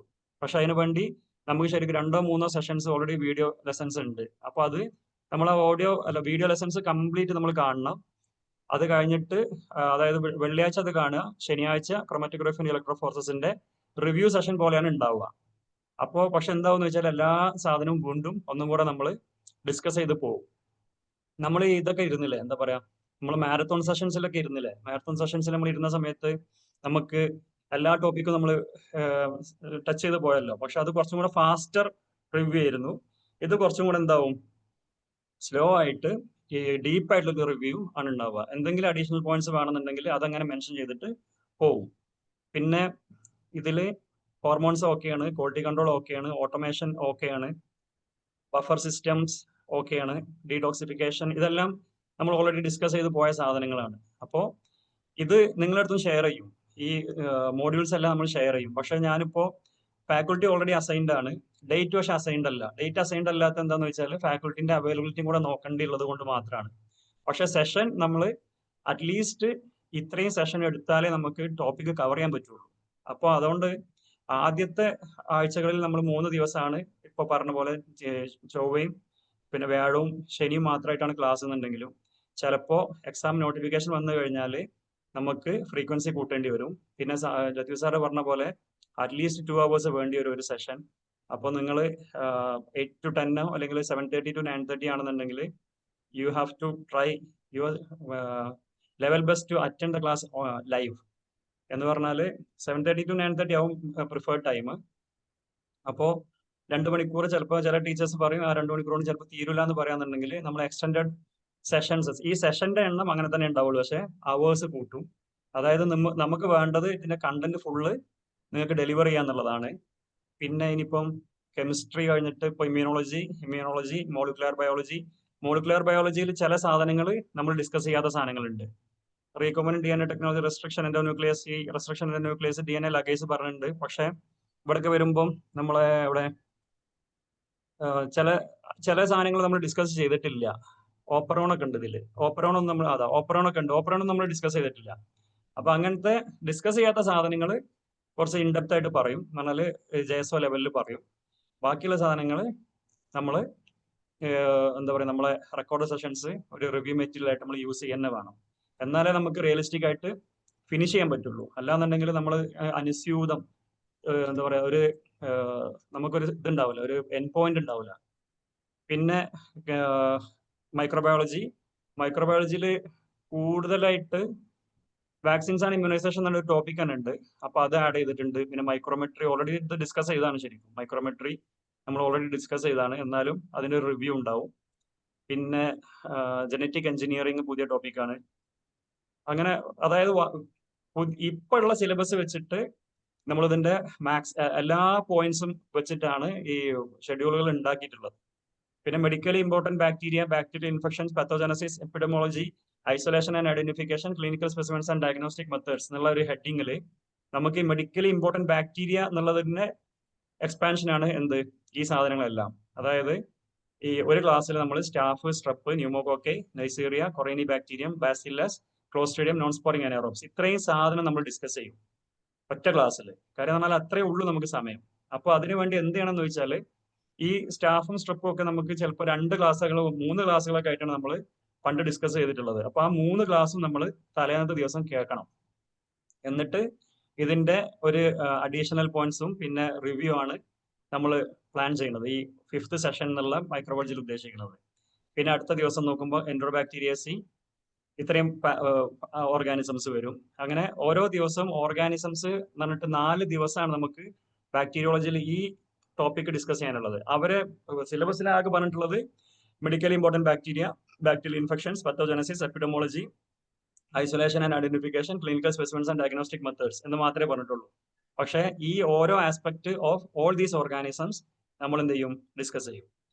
പിന്നെ ആന്റിബയോട്ടിക് റെസിസ്റ്റൻസ് നമ്മൾ ഓൾറെഡി പറഞ്ഞിട്ടുണ്ട്. പക്ഷെ സൂണോട്ടിക് ഇൻഫെക്ഷൻസ് എന്ന് പറഞ്ഞാൽ ഇതിലുള്ള ഓരോ ടോപ്പിക്കും നമ്മൾ മെൻഷൻ ചെയ്യണം. എന്തിനാന്ന് ചോദിച്ചാൽ അങ്ങനെ ആകുമ്പോൾ മാത്രമേ ചിലപ്പോൾ ആരെങ്കിലും ഈ ക്വസ്റ്റ്യൻ പേപ്പർ ഇടുന്ന ആള് സിലബസ് മാത്രം വെച്ചിട്ടാണ് ക്വസ്റ്റ്യൻ പേപ്പർ ഇടണമെന്നുണ്ടെങ്കിൽ നമുക്ക് എന്ത് പ്രതീക്ഷിക്കേണ്ടി വരും എന്ന് പറഞ്ഞാൽ which among the following is A zoonotic infection എന്ന് പറഞ്ഞിട്ട് ഡയറക്റ്റ് ചോദിക്കുന്ന ആൾക്കാരുണ്ടാവും. അപ്പോൾ നമ്മൾ പഠിക്കുന്ന സമയത്ത് സൂണോട്ടിക് ഇൻഫെക്ഷൻസ് എന്നുള്ള ഒറ്റ ഹെഡ്ലൈനിൽ നമ്മൾ പഠിച്ചു കഴിഞ്ഞാൽ ഓട്ടോമാറ്റിക്കലി നമുക്ക് ആൻസർ ചെയ്യാൻ സുഖമാവും. പിന്നെ serological test for diagnosis bacteria, viral, fungal and parasitic infections എന്ന് പറഞ്ഞാൽ ഒറ്റ ടേമാണ്. പക്ഷേ ഇത് ബാക്കിയുള്ള എല്ലാ സ്ഥലത്തും മെൻഷൻ ചെയ്യുന്നുണ്ടെങ്കിലും നമ്മൾ എന്ത് ചെയ്യും, അതിനെല്ലാം കൂടെ ഒരു കൺസോളിഡേറ്റ് ആയിട്ട് ഒറ്റ 1, 2, 3 പേജുകളിൽ അതെല്ലാം കൂടെ നിങ്ങൾക്ക് ഈസിലി ആക്സസിബിൾ ആയിട്ടുള്ള ഒരു നോട്ട് പ്രൊവൈഡ് ചെയ്യാന്നുള്ള രീതിയിൽ ഡിസ്കഷനും ഉണ്ടാവും. അത് 9th സെഷൻ. പിന്നെ പാരസൈറ്റോളജി 3 സെഗ്മെന്റ് ആയിട്ടാണ് 10, 11, 12 3 സെഷൻ ആയിട്ട്. ഇത് according to the wish of the ഫാക്കൾട്ടിയാണ്. അതുകൊണ്ടാണ് അങ്ങനെ ഇട്ടത്. കാര്യം എന്ന് പറഞ്ഞാൽ അവർക്ക് തീരുമാനിക്കുക അത് ഒരു ദിവസം പ്രോട്ടോസുവോളജി, പിന്നെ പ്ലാറ്റി ഹെൽമിന്തോളജി, അങ്ങനെയാണെന്നുണ്ടെങ്കിൽ എങ്ങനെയാണെന്ന് വെച്ചാൽ അവര് ഡിസ്കസ് ചെയ്തു. പക്ഷെ 3 ദിവസം നമുക്ക് കിട്ടുള്ളൂ. ഇതാണ് റിയലിസ്റ്റിക് ആയിട്ടുള്ള നമ്മളെ എന്താ പറയാ ടൈം ഷെഡ്യൂൾ. അപ്പൊ അതിനനുസരിച്ച് നമ്മളും മെന്റലി പ്രിപ്പയർഡ് ആയിട്ട് നമ്മളും എന്ത് ചെയ്യണം, ഓരോ ദിവസവും അതിനനുസരിച്ച് പ്ലാൻ ചെയ്യണം. ഒരു 60 days ക്ലാസ്സും ഉണ്ടാവും. 60 days ഫ്രം യുവർ സൈഡ് എന്ന് പറഞ്ഞാൽ ഒരു 120 days എന്നാൽ തന്നെ 4 months ആണ്. അപ്പൊ ഈ 4 months ഓഗസ്റ്റ്, സെപ്റ്റംബർ, ഒക്ടോബർ എന്തായാലും കിട്ടുമെന്നാണ് പ്രതീക്ഷ. സെപ്റ്റംബറിൽ ഇപ്പൊ നമുക്കറിയാം ഒക്ടോബർ, നവംബർ, ഡിസംബർ ആണ് ശരിക്കും എക്സാം ഷെഡ്യൂൾ ചെയ്തെന്നുണ്ടെങ്കിൽ ഈ ഒക്ടോബറും കൂടി കിട്ടുകയാണെങ്കിൽ മാത്രം തന്നെ നമുക്ക് 90 days കാണുള്ളൂ. ഇപ്പോൾ ജൂലൈ ആയില്ലേ, ഓഗസ്റ്റും സെപ്റ്റംബറും ഒക്ടോബറും. അപ്പോൾ ശരിക്കും നമ്മൾ 120 സെഷൻസ് മനസ്സിൽ കാണണം. അത്രയും എഫേർട്ട് നിങ്ങളുടെ ഭാഗത്തും കൂടെ ഉണ്ടായാൽ മാത്രമേ നമുക്ക് റിയലിസ്റ്റിക് ആയിട്ട് തീർക്കാൻ പറ്റുള്ളൂ. പിന്നെ 13, 14 2 സെഷൻ ആയിട്ട് മൈക്കോളജി തീർക്കും. വൈറോളജി 2 സെഷൻ ആയിട്ട് തീർക്കും. ഈ 2 സെഷൻ എന്ന് പറഞ്ഞാൽ I M telling you again 7:30 to 9:30. അത് എക്സ്റ്റൻഡ് അവേഴ്സ് വേണമെന്ന് ടീച്ചർ അല്ലെങ്കിൽ നമ്മുടെ ഫാക്കൾട്ടി പറയാന്നുണ്ടെങ്കിൽ അതുപോലെ തന്നെ, അതായത് നമ്മൾ 3 hours എടുക്കും അങ്ങനെ. പക്ഷെ ആ ദിവസം ഈ 2 സെഗ്മെന്റോട് കൂടി മെഡിക്കൽ ബയോളജിന്റെ റിവ്യൂ കംപ്ലീറ്റ് തീരും. അപ്പൊ നിങ്ങളും നല്ല രീതിയിൽ ഇൻവോൾവ് ചെയ്യണം. എന്നാൽ മാത്രമേ നമുക്ക് നമ്മളൊരു അഡ്വാൻറ്റേജ് ഉണ്ട് ഈ JSO എക്സാമിന്. നമുക്ക് അഡ്വാൻറ്റേജ് എന്താണെന്ന് വെച്ചാൽ ഇതിന്റെ മെജോറിറ്റി ഓഫ് ദ ടോപ്പിക്സ് നമ്മൾ as part of our syllabus നമ്മൾ പഠിച്ചതാണ്. MSc ആകുമ്പോഴും BSc ആവുന്ന സമയത്തും പഠിച്ചതാണ്. ബാക്കിയുള്ള ആൾക്കാർക്ക് എല്ലാവർക്കും അവരൊക്കെ സ്പെഷ്യലൈസ്ഡ് ആവും. ഒന്നുകിൽ ബയോകെമിസ്ട്രി പഠിച്ചിട്ടുണ്ടാവുള്ളൂ, എന്താ പറയാ പത്തോളജിയെ പഠിച്ചിട്ടുണ്ടാവുള്ളൂ, മൈക്രോളജിയെ പഠിച്ചിട്ടുണ്ടാവുള്ളൂ. നമ്മളിതെല്ലാം ഓട്ടോമാറ്റിക്കലി നമ്മളെല്ലാം ഇതിൽ അറിവുള്ള ആൾക്കാരാണ്. അപ്പൊ അതുകൊണ്ട് അത് നമുക്ക് മുതലാക്കണമെന്നുണ്ടെങ്കിൽ ഈ സാധനങ്ങളെല്ലാം ഒന്ന് റിവ്യൂ ചെയ്യാന്നുള്ളതാണ്. കഴിഞ്ഞ കൊല്ലത്തെ ക്വസ്റ്റ്യൻ പേപ്പർ എന്ന് പറഞ്ഞാൽ 2014 197 എന്നുള്ള പേരുള്ള ക്വസ്റ്റ്യൻ പേപ്പർ ഞാൻ ഷെയർ ചെയ്തിട്ടുണ്ട് ഗ്രൂപ്പിൽ. അത് നോക്കിയാൽ അറിയാം വളരെ ബേസിക് ക്വസ്റ്റ്യൻസ് ആണ് അതിൽ വന്നത്. പക്ഷെ നമ്മൾ ഒരിക്കലും ബേസിക് ക്വസ്റ്റ്യൻസ് പ്രതീക്ഷിക്കരുത്, അഡ്വാൻസ്ഡ് ക്വസ്റ്റ്യൻസ് തന്നെ പ്രതീക്ഷിക്കണം. എന്നാലും വി ഹാവ് അഡ്വാൻറ്റേജ്. അപ്പൊ ആ അഡ്വാൻറ്റേജ് മുതലാക്കണം എന്നുണ്ടെങ്കിൽ we should make sure that we cover the entire topics while reviewing the subject. പിന്നെ ഇതിൽ microbial analysis of water, air, milk and food അത് കുറച്ച് ഡീറ്റെയിൽ ആയിട്ട് നമുക്ക് പോകേണ്ടി വരും. കാര്യം എന്ന് പറഞ്ഞാൽ അതൊരു ജനറൽ മൈക്രോബയോളജി ടോപ്പിക്കാണ്. അപ്പോൾ അതിനുവേണ്ടി ഒരു സെഷൻ ഉണ്ട്. ബാക്കി ഇതിനൊക്കെ കണ്ടോ, ഈ എന്താ പറയാ infection control in hospital, nosocomial infection, surgical and trauma related infection, അങ്ങനെ പിന്നെ epidemiological aspect of control of infections and diseases. ഈ സാധനമൊക്കെ നമ്മൾ ഇൻഫെക്ഷസ് ഡിസീസസ് മാനേജ്മെന്റ് എന്നുള്ള രീതിയിലേക്കാണ് ഒറ്റ മോഡ്യൂളിലാണ് വെച്ചിട്ടുള്ളത്. പിന്നെ automation in diagnostic microbiology, management and organisation medical microbiology, QC, ഈ ഐറ്റംസ് എല്ലാം ഒരു ക്ലാസ്. അപ്പോൾ ഇത് റിയലിസ്റ്റിക് ആവണമെന്നുണ്ടെങ്കിൽ നിങ്ങളുടെ ഭാഗത്തുനിന്നുള്ള ഇൻവോൾവ്മെന്റ് ഉണ്ടാവണം എന്നാണ് ഞാൻ വീണ്ടും വീണ്ടും പറയുന്നത്. അല്ലാതെ നമുക്കൊരിക്കലും എത്ര തന്നെ നമ്മൾ എക്സ്റ്റെൻഡ് ചെയ്യാൻ ശ്രമിച്ചാലും നമുക്കൊരിക്കലും തന്നെ ഈ ഓരോ ടോപ്പിക്കും എന്താ പറയാ ഓരോ ദിവസമായിട്ട് എടുക്കാൻ നിന്നാൽ നമുക്ക് മോർ ദാൻ 160 days വേണ്ടി വരും, അല്ലെങ്കിൽ 120 സെഗ്മെന്റ് എങ്കിലും ചുരുങ്ങിയത് വേണ്ടി വരും. അപ്പൊ നമ്മൾ ആ 60ലേക്ക് കൊണ്ടുവരുമ്പോൾ നിങ്ങളുടെ ഇൻവോൾവ്മെന്റ് ഭയങ്കര സിഗ്നിഫിക്കന്റ് ആയിട്ട് വേണ്ടി വരും. പിന്നെ പത്തോളജിയിൽ urine analysis, stool analysis, semen analysis ഒരു ദിവസം, sputum, body fluid, CSF pregnancy testing, analysis of renal and biliary calculi, അത് പത്തോളജിയിൽ ഡിസ്കസ് ചെയ്യും. ഇതിൽ പറയുന്നതിന് പകരം, കെമിസ്ട്രിയിൽ പറയുന്നതിന് പകരം പത്തോളജിയിലാണ് അത് ഡിസ്കസ് ചെയ്യണത്. പിന്നെ നമ്മളെ CBC, പിന്നെ സ്പെഷ്യൽ ലബോറട്ടറി ഇൻവെസ്റ്റിഗേഷൻ എന്ന് പറഞ്ഞാൽ നമ്മളെല്ലാ ടെസ്റ്റുകളും വരും. പിന്നെ automation, safety in pathology laboratory, ഇതൊക്കെ കുറച്ചും കൂടെ ഓപ്പൺ എൻഡഡ് ആണ്. അപ്പോൾ പക്ഷെ ഇതൊക്കെ നമ്മൾ വീണ്ടും മനസ്സിലാക്കേണ്ട അഡ്വാൻറ്റേജ്, നമുക്ക് ഹ്യൂജ് അഡ്വാൻറ്റേജ് ആണ്. ഈ സാധനങ്ങൾക്കെല്ലാം ഇൻഡെപ്ത് ആയിട്ടുള്ള നോളജ് നമുക്ക് ഉണ്ട് ബാക്കിയുള്ള ആൾക്കാരെ കമ്പയർ ചെയ്യുമ്പോൾ, ബാക്കി ജനറൽ സ്ട്രീമിൽ നിന്ന് വരുന്ന ആൾക്കാരെ കമ്പയർ ചെയ്യുമ്പോൾ. അപ്പോൾ അത് യൂസ് ചെയ്യണമെന്നുണ്ടെങ്കിൽ നമ്മൾ റിവ്യൂ പെർഫെക്റ്റ് ആവണം.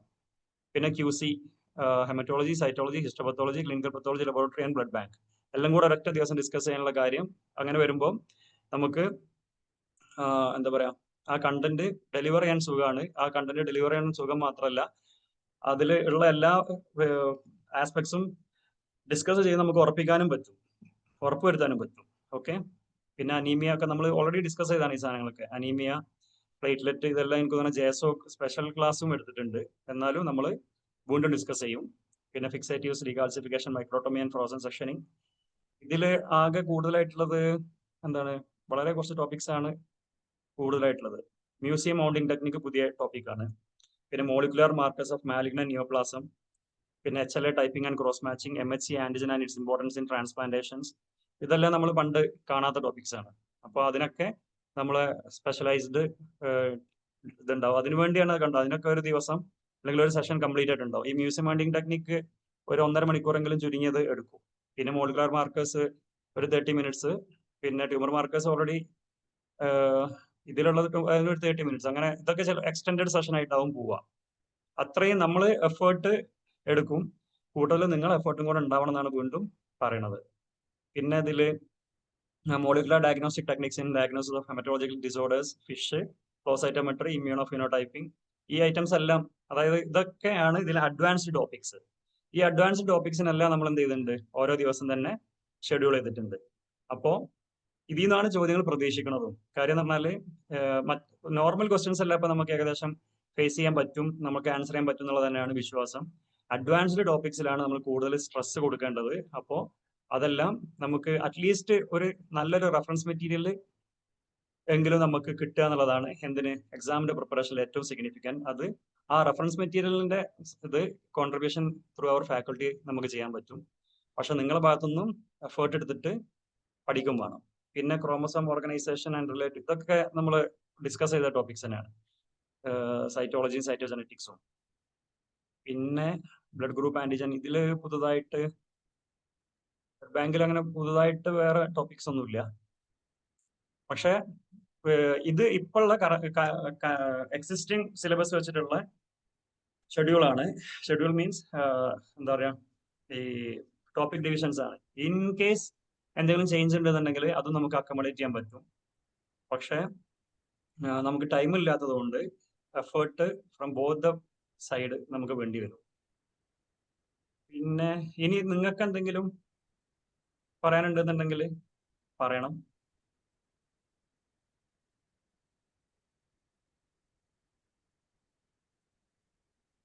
ഇതെല്ലാം ഷെയർ ചെയ്യാം. ഫാക്കൾട്ടിന്റെ പേര്, ഡേറ്റ് മാത്രമേ നമുക്ക് പിന്നെ അപ്ഡേറ്റ് ചെയ്യേണ്ടി വരുള്ളൂ.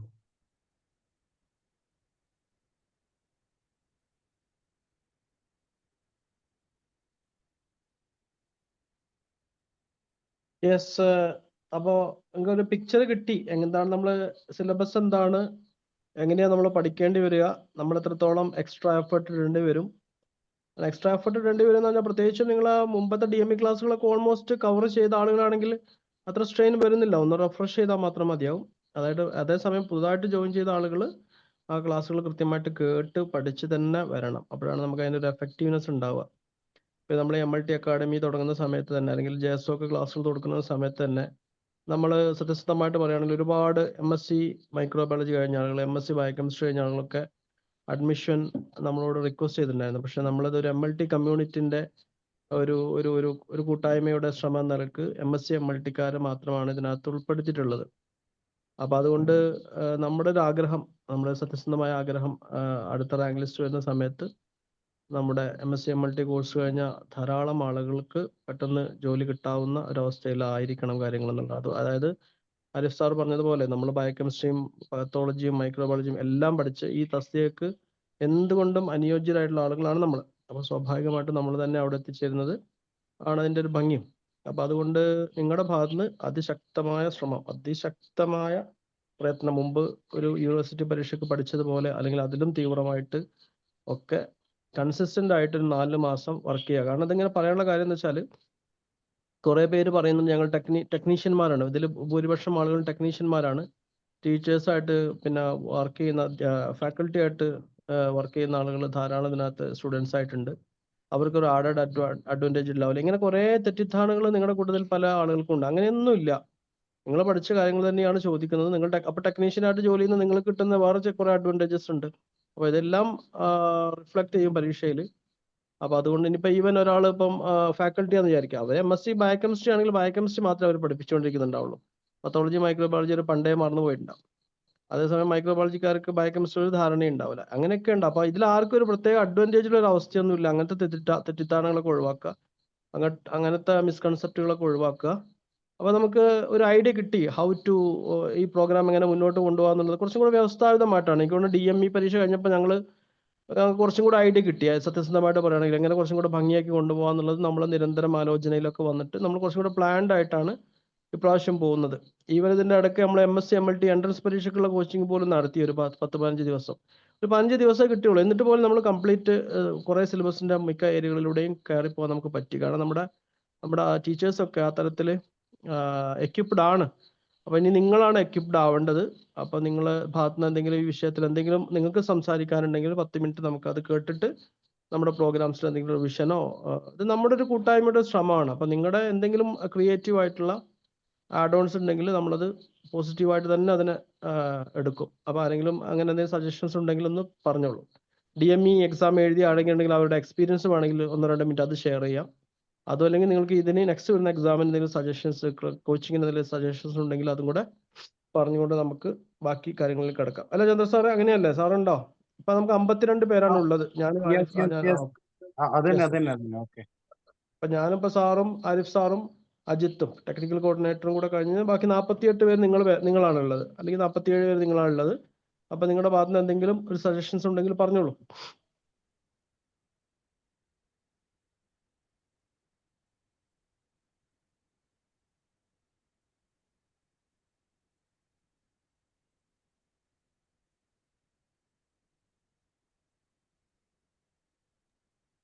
അൺമ്യൂട്ട് ചെയ്ത് സംസാരിക്കുക.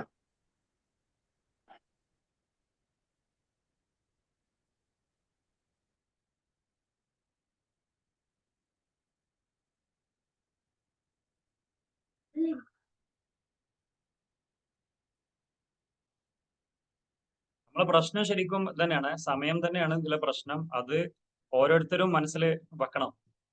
നമ്മള് ക്ലാസ്സിന് വേണ്ടി പ്രതീക്ഷിച്ച് നിൽക്കരുത്. ക്ലാസ് നമ്മൾ മാക്സിമം എന്ത് ചെയ്യാന്ന് വെച്ചാല് എന്താ പറയുക, 60 ഡേയ്സിന്റെയും ഷെഡ്യൂള് ടീച്ചേഴ്സ് ഫാക്കൾട്ടിനെ തന്നെ വെച്ചിട്ട് വിതിൻ 1 വീക്ക് നമുക്ക് സെറ്റ് ചെയ്യാം. അങ്ങനെയാണെന്നുണ്ടെങ്കിൽ നിങ്ങൾക്ക് കറസ്പോണ്ടിങ് ആയിട്ട് നിങ്ങളെ പ്രിപ്പറേഷൻ സൈഡ് വാരം ചെയ്യാൻ പറ്റും. എത്ര 60 ഡേയ്സ് എന്ന് പറഞ്ഞാൽ ഒരു 120. പക്ഷെ എന്നാലും സമയം നിങ്ങൾ നല്ല രീതിയിൽ പണിയെടുക്കണം, എന്നാൽ തന്നെ അത് ഓടിച്ചെത്താൻ പറ്റുള്ളൂ. എക്സാം എന്തായാലും ഒക്ടോബറിൽ വരാതിരിക്കട്ടെ, നവംബറിൽ എന്തായാലും വരും. ഒക്ടോബറിൽ വരികയാണെന്നുണ്ടെങ്കിൽ വളരെ കുറച്ച് സമയമേ ഉള്ളൂ. പക്ഷെ എന്നാലും നമ്മൾ പ്രിപ്പറേഷൻ ഓൾമോസ്റ്റ് നമ്മൾ DME ഒക്കെ പഠിച്ചതാണ്. എന്നാലും പിന്നെ ക്വസ്റ്റ്യൻ പേപ്പർ കണ്ടോ നിങ്ങൾ? കഴിഞ്ഞ ക്വസ്റ്റ്യൻ പേപ്പർ 2014 ക്വസ്റ്റ്യൻ പേപ്പർ ഇട്ടിട്ടുണ്ട്. ആ ക്വസ്റ്റ്യൻ പേപ്പറിലൊക്കെ ആ ലെവലിലാണെന്ന് ഒരിക്കലും പ്രതീക്ഷിക്കരുത്. കുറച്ചും കൂടെ കിടത്തിൽ ക്വസ്റ്റ്യൻസ് വരും. നമ്മൾ അങ്ങനെ തന്നെ പ്രിപ്പയർ ചെയ്യാം. പിന്നെ നമ്മൾ പഠിച്ച ചോദ്യങ്ങൾ മാത്രം ചോദിച്ചാൽ നമുക്ക് ലിസ്റ്റ് കയറാലോ.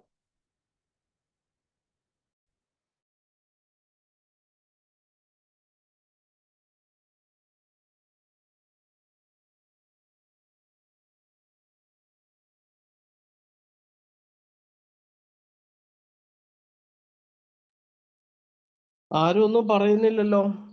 അപ്പൊ അതിന്റെ അർത്ഥം ഞങ്ങളുടെ ഈ പ്രോഗ്രാമുമായിട്ട് നിങ്ങൾ സമ്പൂർണ്ണമായിട്ട് എന്താണ് എന്താ പറയാ, കംപ്ലീറ്റ്ലി നിങ്ങൾ ഓക്കെ ആണെന്നാണോ ഉദ്ദേശിക്കുന്നത്? അത് ചാറ്റ് ചെയ്യണം. Are you okay with this? Are you comfortable? ഇങ്ങനെ മുന്നോട്ട് പോയാൽ മതിയാണെങ്കിൽ അങ്ങനെ നിങ്ങൾ ചാറ്റ് ചെയ്യൂ, അല്ലെങ്കിൽ യെസ് എന്ന് പറഞ്ഞിട്ടുണ്ട്. ഓക്കെ ആണ്. അല്ല, എത്തി സാർ പറഞ്ഞ മാതിരിയെ DME എക്സാമിനേഷനിൽ ഉണ്ടായ അനുഭവങ്ങളെ, അതായത് അവർ പ്രതീക്ഷിക്കാതെ വന്നു, അല്ലെങ്കിൽ പ്രതീക്ഷ ക്വസ്റ്റ്യൻ വന്നു, അങ്ങനെ ആരെങ്കിലും എന്തെങ്കിലും അനുഭവമൊക്കെ ഉണ്ടെങ്കിൽ ഒന്ന് ഷെയർ ചെയ്യാം. DMEയുടെ ഒരു 2-3 മിനിറ്റ്. കുറവാൾക്കാർ.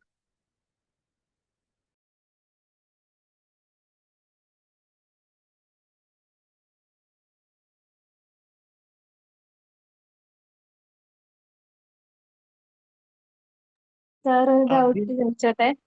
ആ. അപ്പോ നമ്മളിപ്പോ റെക്കോർഡ് ക്ലാസ് ഡെയിലി കേട്ടിട്ട് അത് കഴിഞ്ഞ് ഒരു റിവ്യൂ പോലെ ഉണ്ടാവോ?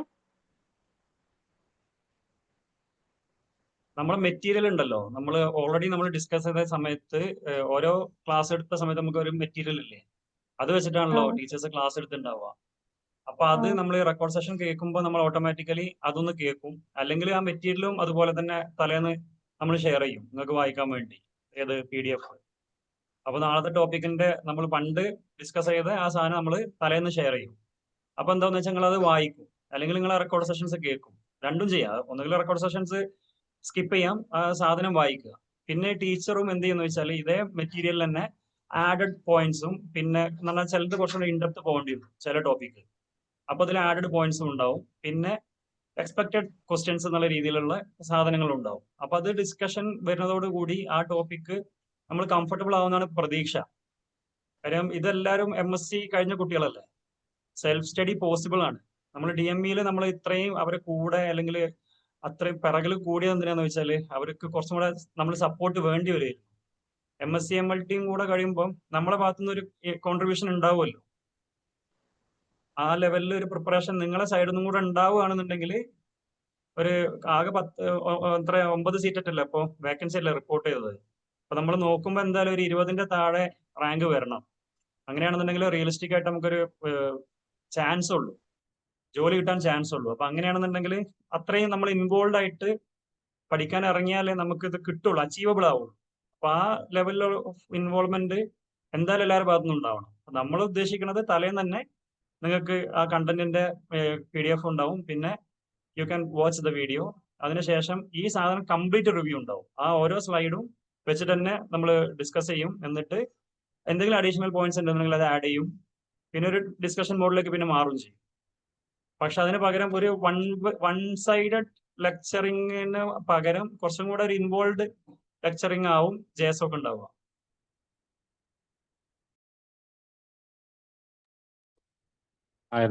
അതായത് നിങ്ങൾ എല്ലാവരും നന്നായിട്ട് പഠിക്കണം. ആഴ്ചയിൽ 3 ക്ലാസ് എന്ന് പറയുമ്പോൾ നോർമലായിട്ട് 3 ക്ലാസ് എന്ന് പറഞ്ഞാൽ അതൊരു റിവിഷൻ മാതിരിയായിട്ട് നിങ്ങൾ എടുക്കണം. അതായത് അന്ന് എടുക്കുന്ന ക്ലാസ്സുകൾ എന്താണോ അന്ന് ആ ഒരു ദിവസം എടുക്കുന്നത്, ആ ക്ലാസ്സുകളൊക്കെ നിങ്ങൾ മുമ്പേ പഠിച്ചിരിക്കണം. പഠിച്ചിട്ട് അതൊരു റിവിഷനാണ്. ഈ ക്ലാസ് കേൾക്കുമ്പോൾ നിങ്ങൾക്ക് റിവിഷൻ ആയിട്ട് തോന്നണം. അപ്പൊ ഞാൻ പറഞ്ഞില്ലേ, നിങ്ങൾ എല്ലാവരും MSc കഴിഞ്ഞ ആൾക്കാരാണ്, നിങ്ങൾക്ക് എല്ലാ കാര്യങ്ങളും സ്വന്തമായിട്ട് പഠിക്കാൻ പറ്റും. സ്വന്തമായിട്ട് പഠിച്ചിട്ട് ഇങ്ങോട്ട് ആ ക്ലാസ്സിൽ അറ്റൻഡ് ചെയ്യുക, എന്നാൽ അത് ഗുണമാവുള്ളൂ. നന്നായിട്ട് പഠിച്ച് ക്ലാസ്സിൽ അറ്റൻഡ് ചെയ്യുമ്പോൾ നിങ്ങൾക്ക് റിവിഷൻ മാതിരി ഫീൽ ചെയ്യും. നിങ്ങൾക്ക് ചിലപ്പോൾ ചില പോയിന്റ്സ് കിട്ടുമ്പോൾ അതും കൂടി അതിൻ്റെ അകത്ത് മനസ്സിലാവുന്ന അത്ര മാത്രം. നിങ്ങൾ തന്നെ പഠിക്കുക. ഇതിപ്പോ DME എന്ന് പറഞ്ഞാൽ ഡിപ്ലോമ കഴിഞ്ഞ കുട്ടികളുണ്ട്, BScക്കാരുണ്ട്, MScക്കാരുണ്ട്. അപ്പൊ ഡിപ്ലോമ കഴിഞ്ഞ ആൾക്കാരെ നമ്മൾ കുറച്ച് നമ്മൾ കുറച്ച് കെയർ ചെയ്യും. അതുകൊണ്ട് നമ്മൾ ആ രീതിയിൽ ക്ലാസ് എടുത്തിട്ടുണ്ടാവും ഡിപ്ലോമ കഴിഞ്ഞ ആൾക്കാർ. അതുകൊണ്ട് ഇതിൽ അങ്ങനെയല്ല. നിങ്ങളുടെ MSc കഴിഞ്ഞ ആൾക്കാരാണ്, നിങ്ങൾ എല്ലാ കാര്യങ്ങളും നിങ്ങൾക്ക് അറിയാം, നിങ്ങൾക്ക് മനസ്സിലാക്കാൻ പറ്റും. പിന്നെ എന്ത് ചെയ്യുക, ആ ക്ലാസ്സിൽ നിങ്ങൾ പഠിച്ചു വരിക. വീഡിയോ കേട്ടാലും കേട്ടിട്ടില്ലെങ്കിലും ആ സിലബസ് കവർ ചെയ്യുന്ന രീതിയിൽ നിങ്ങൾ പഠിച്ചു വരിക. ആ ക്ലാസ് കേൾക്കുമ്പോൾ നിങ്ങൾക്ക് ഒരു റിവിഷൻ ആയിട്ട് ഫീൽ ചെയ്യണം. ഇതൊക്കെ എനിക്ക് അറിയാവുന്നത് തന്നെയാണെന്നുള്ളൊരു കോൺഫിഡൻസ് വന്നപ്പം നിങ്ങൾക്ക് കിട്ടും.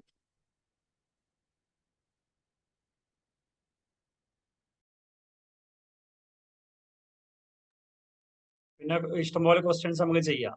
ഞാൻ ഇപ്പൊ കണ്ടു എന്തോ അനിത മെസ്സേജ് ചോദിച്ചു. മെസ്സേജ് നോക്കിയിരുന്നോ? ആരിഫ് കുട്ടികളെന്തോ മെസ്സേജ് ചോദിച്ചു. ടോപ്പിക് വൈസ് ക്വസ്റ്റ്യൻസ് ആപ്പിൽ ഇടുമെന്ന് ചോദിച്ചിട്ടുണ്ട്. അത് ചെയ്യും. ടോപ്പിക് വൈസ് ക്വസ്റ്റ്യൻസ് തന്നെ. എന്താണ് നമ്മളിപ്പം പണ്ടിട്ടത് എന്ന് പറഞ്ഞാൽ എങ്ങനെയാണ്, ഓരോ സെഷൻ 30 സെഷൻസ് നമ്മൾ DMEക്ക് ചെയ്തില്ലേ, അന്ന് നമ്മൾ ആ ടോപ്പിക് റിലേറ്റഡ് ആയിട്ടുള്ള ക്വസ്റ്റ്യൻസ് ആണ് ആപ്പിൽ ഇട്ടിരുന്നത്. അതുപോലെ നമ്മൾ ടീച്ചേഴ്സിന്റെ അടുത്ത് ഇപ്രാവശ്യം പറയുന്നുണ്ട്, അവരെടുക്കുന്ന സെഷൻസിന് ഒരു 25 വെച്ചിട്ട് റെലവെന്റ് ആയിട്ടുള്ള ക്വസ്റ്റ്യൻസ് ഇട്ടാൽ മതി എന്ന് പറഞ്ഞപ്പം പാറ്റേൺ നമുക്കിപ്പോൾ ഏകദേശം എല്ലാ ടീച്ചേഴ്സിനും ഫാക്കൾട്ടിയും എല്ലാവരും ഇപ്പോൾ എക്സ്പോസ്ഡ് ആയല്ലോ ഈ ഇതില് ട്രെയിനിങ്ങില്. അപ്പോൾ ഓട്ടോമാറ്റിക്കലി അവർക്കും അറിയാം എക്സ്പെക്ടഡ് പാറ്റേൺ എന്താണ്. അപ്പൊ അങ്ങനത്തെ രീതിയിലുള്ള ക്വസ്റ്റ്യൻസ് മാത്രം ഇട്ടിട്ട് റിയലിസ്റ്റിക് ആയിട്ടുള്ള ക്വസ്റ്റ്യൻസ് ഇടുക. എന്നിട്ട് അത് ആപ്പിൽ നമ്മളിങ്ങനെ ചെയ്ത് വന്നു കഴിഞ്ഞാൽ ഓട്ടോമാറ്റിക്കലി നമുക്ക് ഒരു കോൺഫിഡൻസ് കിട്ടും. ടോപ്പിക് വൈസ് ക്വസ്റ്റ്യൻസ് എന്തായാലും ഉണ്ടാവും, നോ നീഡ് ടു വറി. പിന്നെ വേണമെന്നുണ്ടെങ്കിൽ നമുക്ക് ലത്തീഫ് സാറിന്റെ ഇതില്ലേ, എന്താ പറയാ, ലത്തീഫ് സാറിന്റെ ബുക്ക് ഉണ്ടല്ലോ, നമ്മളെ ഒറിജിനൽ മൾട്ടി ക്വസ്റ്റ്യൻ ബാങ്ക്. അപ്പൊ അതിന്റെ കുറെ ഭാഗങ്ങൾ റിവൈസ് ചെയ്തിട്ട് നമുക്ക് മാക്സിമം ഇൻകോർപ്പറേറ്റ് ചെയ്യാൻ പറ്റുമോ നോക്കാം. നമുക്ക് എക്സാം ഒക്ടോബറിൽ വരികയാണെന്നുണ്ടെങ്കിൽ ഇതൊക്കെ കുറച്ചും കൂടെ ബുദ്ധിമുട്ടാണ്. നവംബർ ഡിസംബറിലേക്കൊക്കെ എത്തുകയാണെന്നുണ്ടെങ്കിൽ നമുക്ക് കുറച്ചും കൂടെ കൂടുതൽ നിങ്ങളെ കൂടുതൽ സ്പൂൺ ഫീഡ് ചെയ്യാൻ പറ്റും. സ്പൂൺ ഫീഡിങ് എപ്പോഴാണ് കൂടുക എന്ന് വെച്ചാൽ നമുക്ക് കൂടുതൽ സമയം കിട്ടുമ്പോഴാണ്. ടൈം കുറച്ച് ലിമിറ്റഡ് ആണെന്നുണ്ടെങ്കിൽ നിങ്ങൾ കൂടുതൽ എഫേർട്ട് എടുക്കേണ്ടി വരും. പക്ഷെ എന്നാലും ഞാൻ പറയുന്നത് ഡെഫിനറ്റ് ആയിട്ടും ടൈം 8 to 10 ആവുമോ എന്ന് ചോദിക്കുന്നുണ്ട്. 7:30 to 9:30 ആവാനാണ് ചാൻസ് കൂടുതൽ. അങ്ങനെ ആകുമ്പോഴേ നമുക്ക് ഈ 9:30ക്ക് തീരാത്തത് 10ഉം 10:30 ഒക്കെ ആക്കാൻ പറ്റുള്ളൂ. 8 to 10 വേണം എന്നുള്ള ഇതാണോ, നിർബന്ധമാണോ എന്നറിയില്ല. പക്ഷെ 7:30 ആണ് പ്രിഫേർഡ് സ്റ്റാർട്ടിംഗ് ടൈം. ലത്തീഫ് സാറിന്റെ മോട്ടിവേഷൻ എന്തായാലും ഉണ്ടാവും.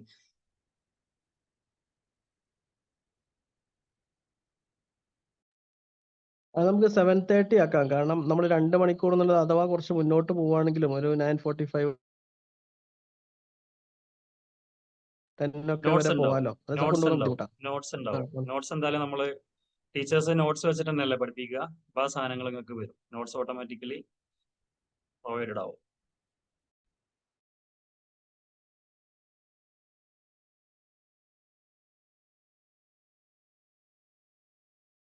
പിന്നെ നിങ്ങൾക്ക് എന്ത് കൺസേൺ ഉണ്ടെന്നുണ്ടെങ്കിലും നമ്മളെ വാട്സപ്പ് ഗ്രൂപ്പിൽ ഇട്ടാൽ മതി.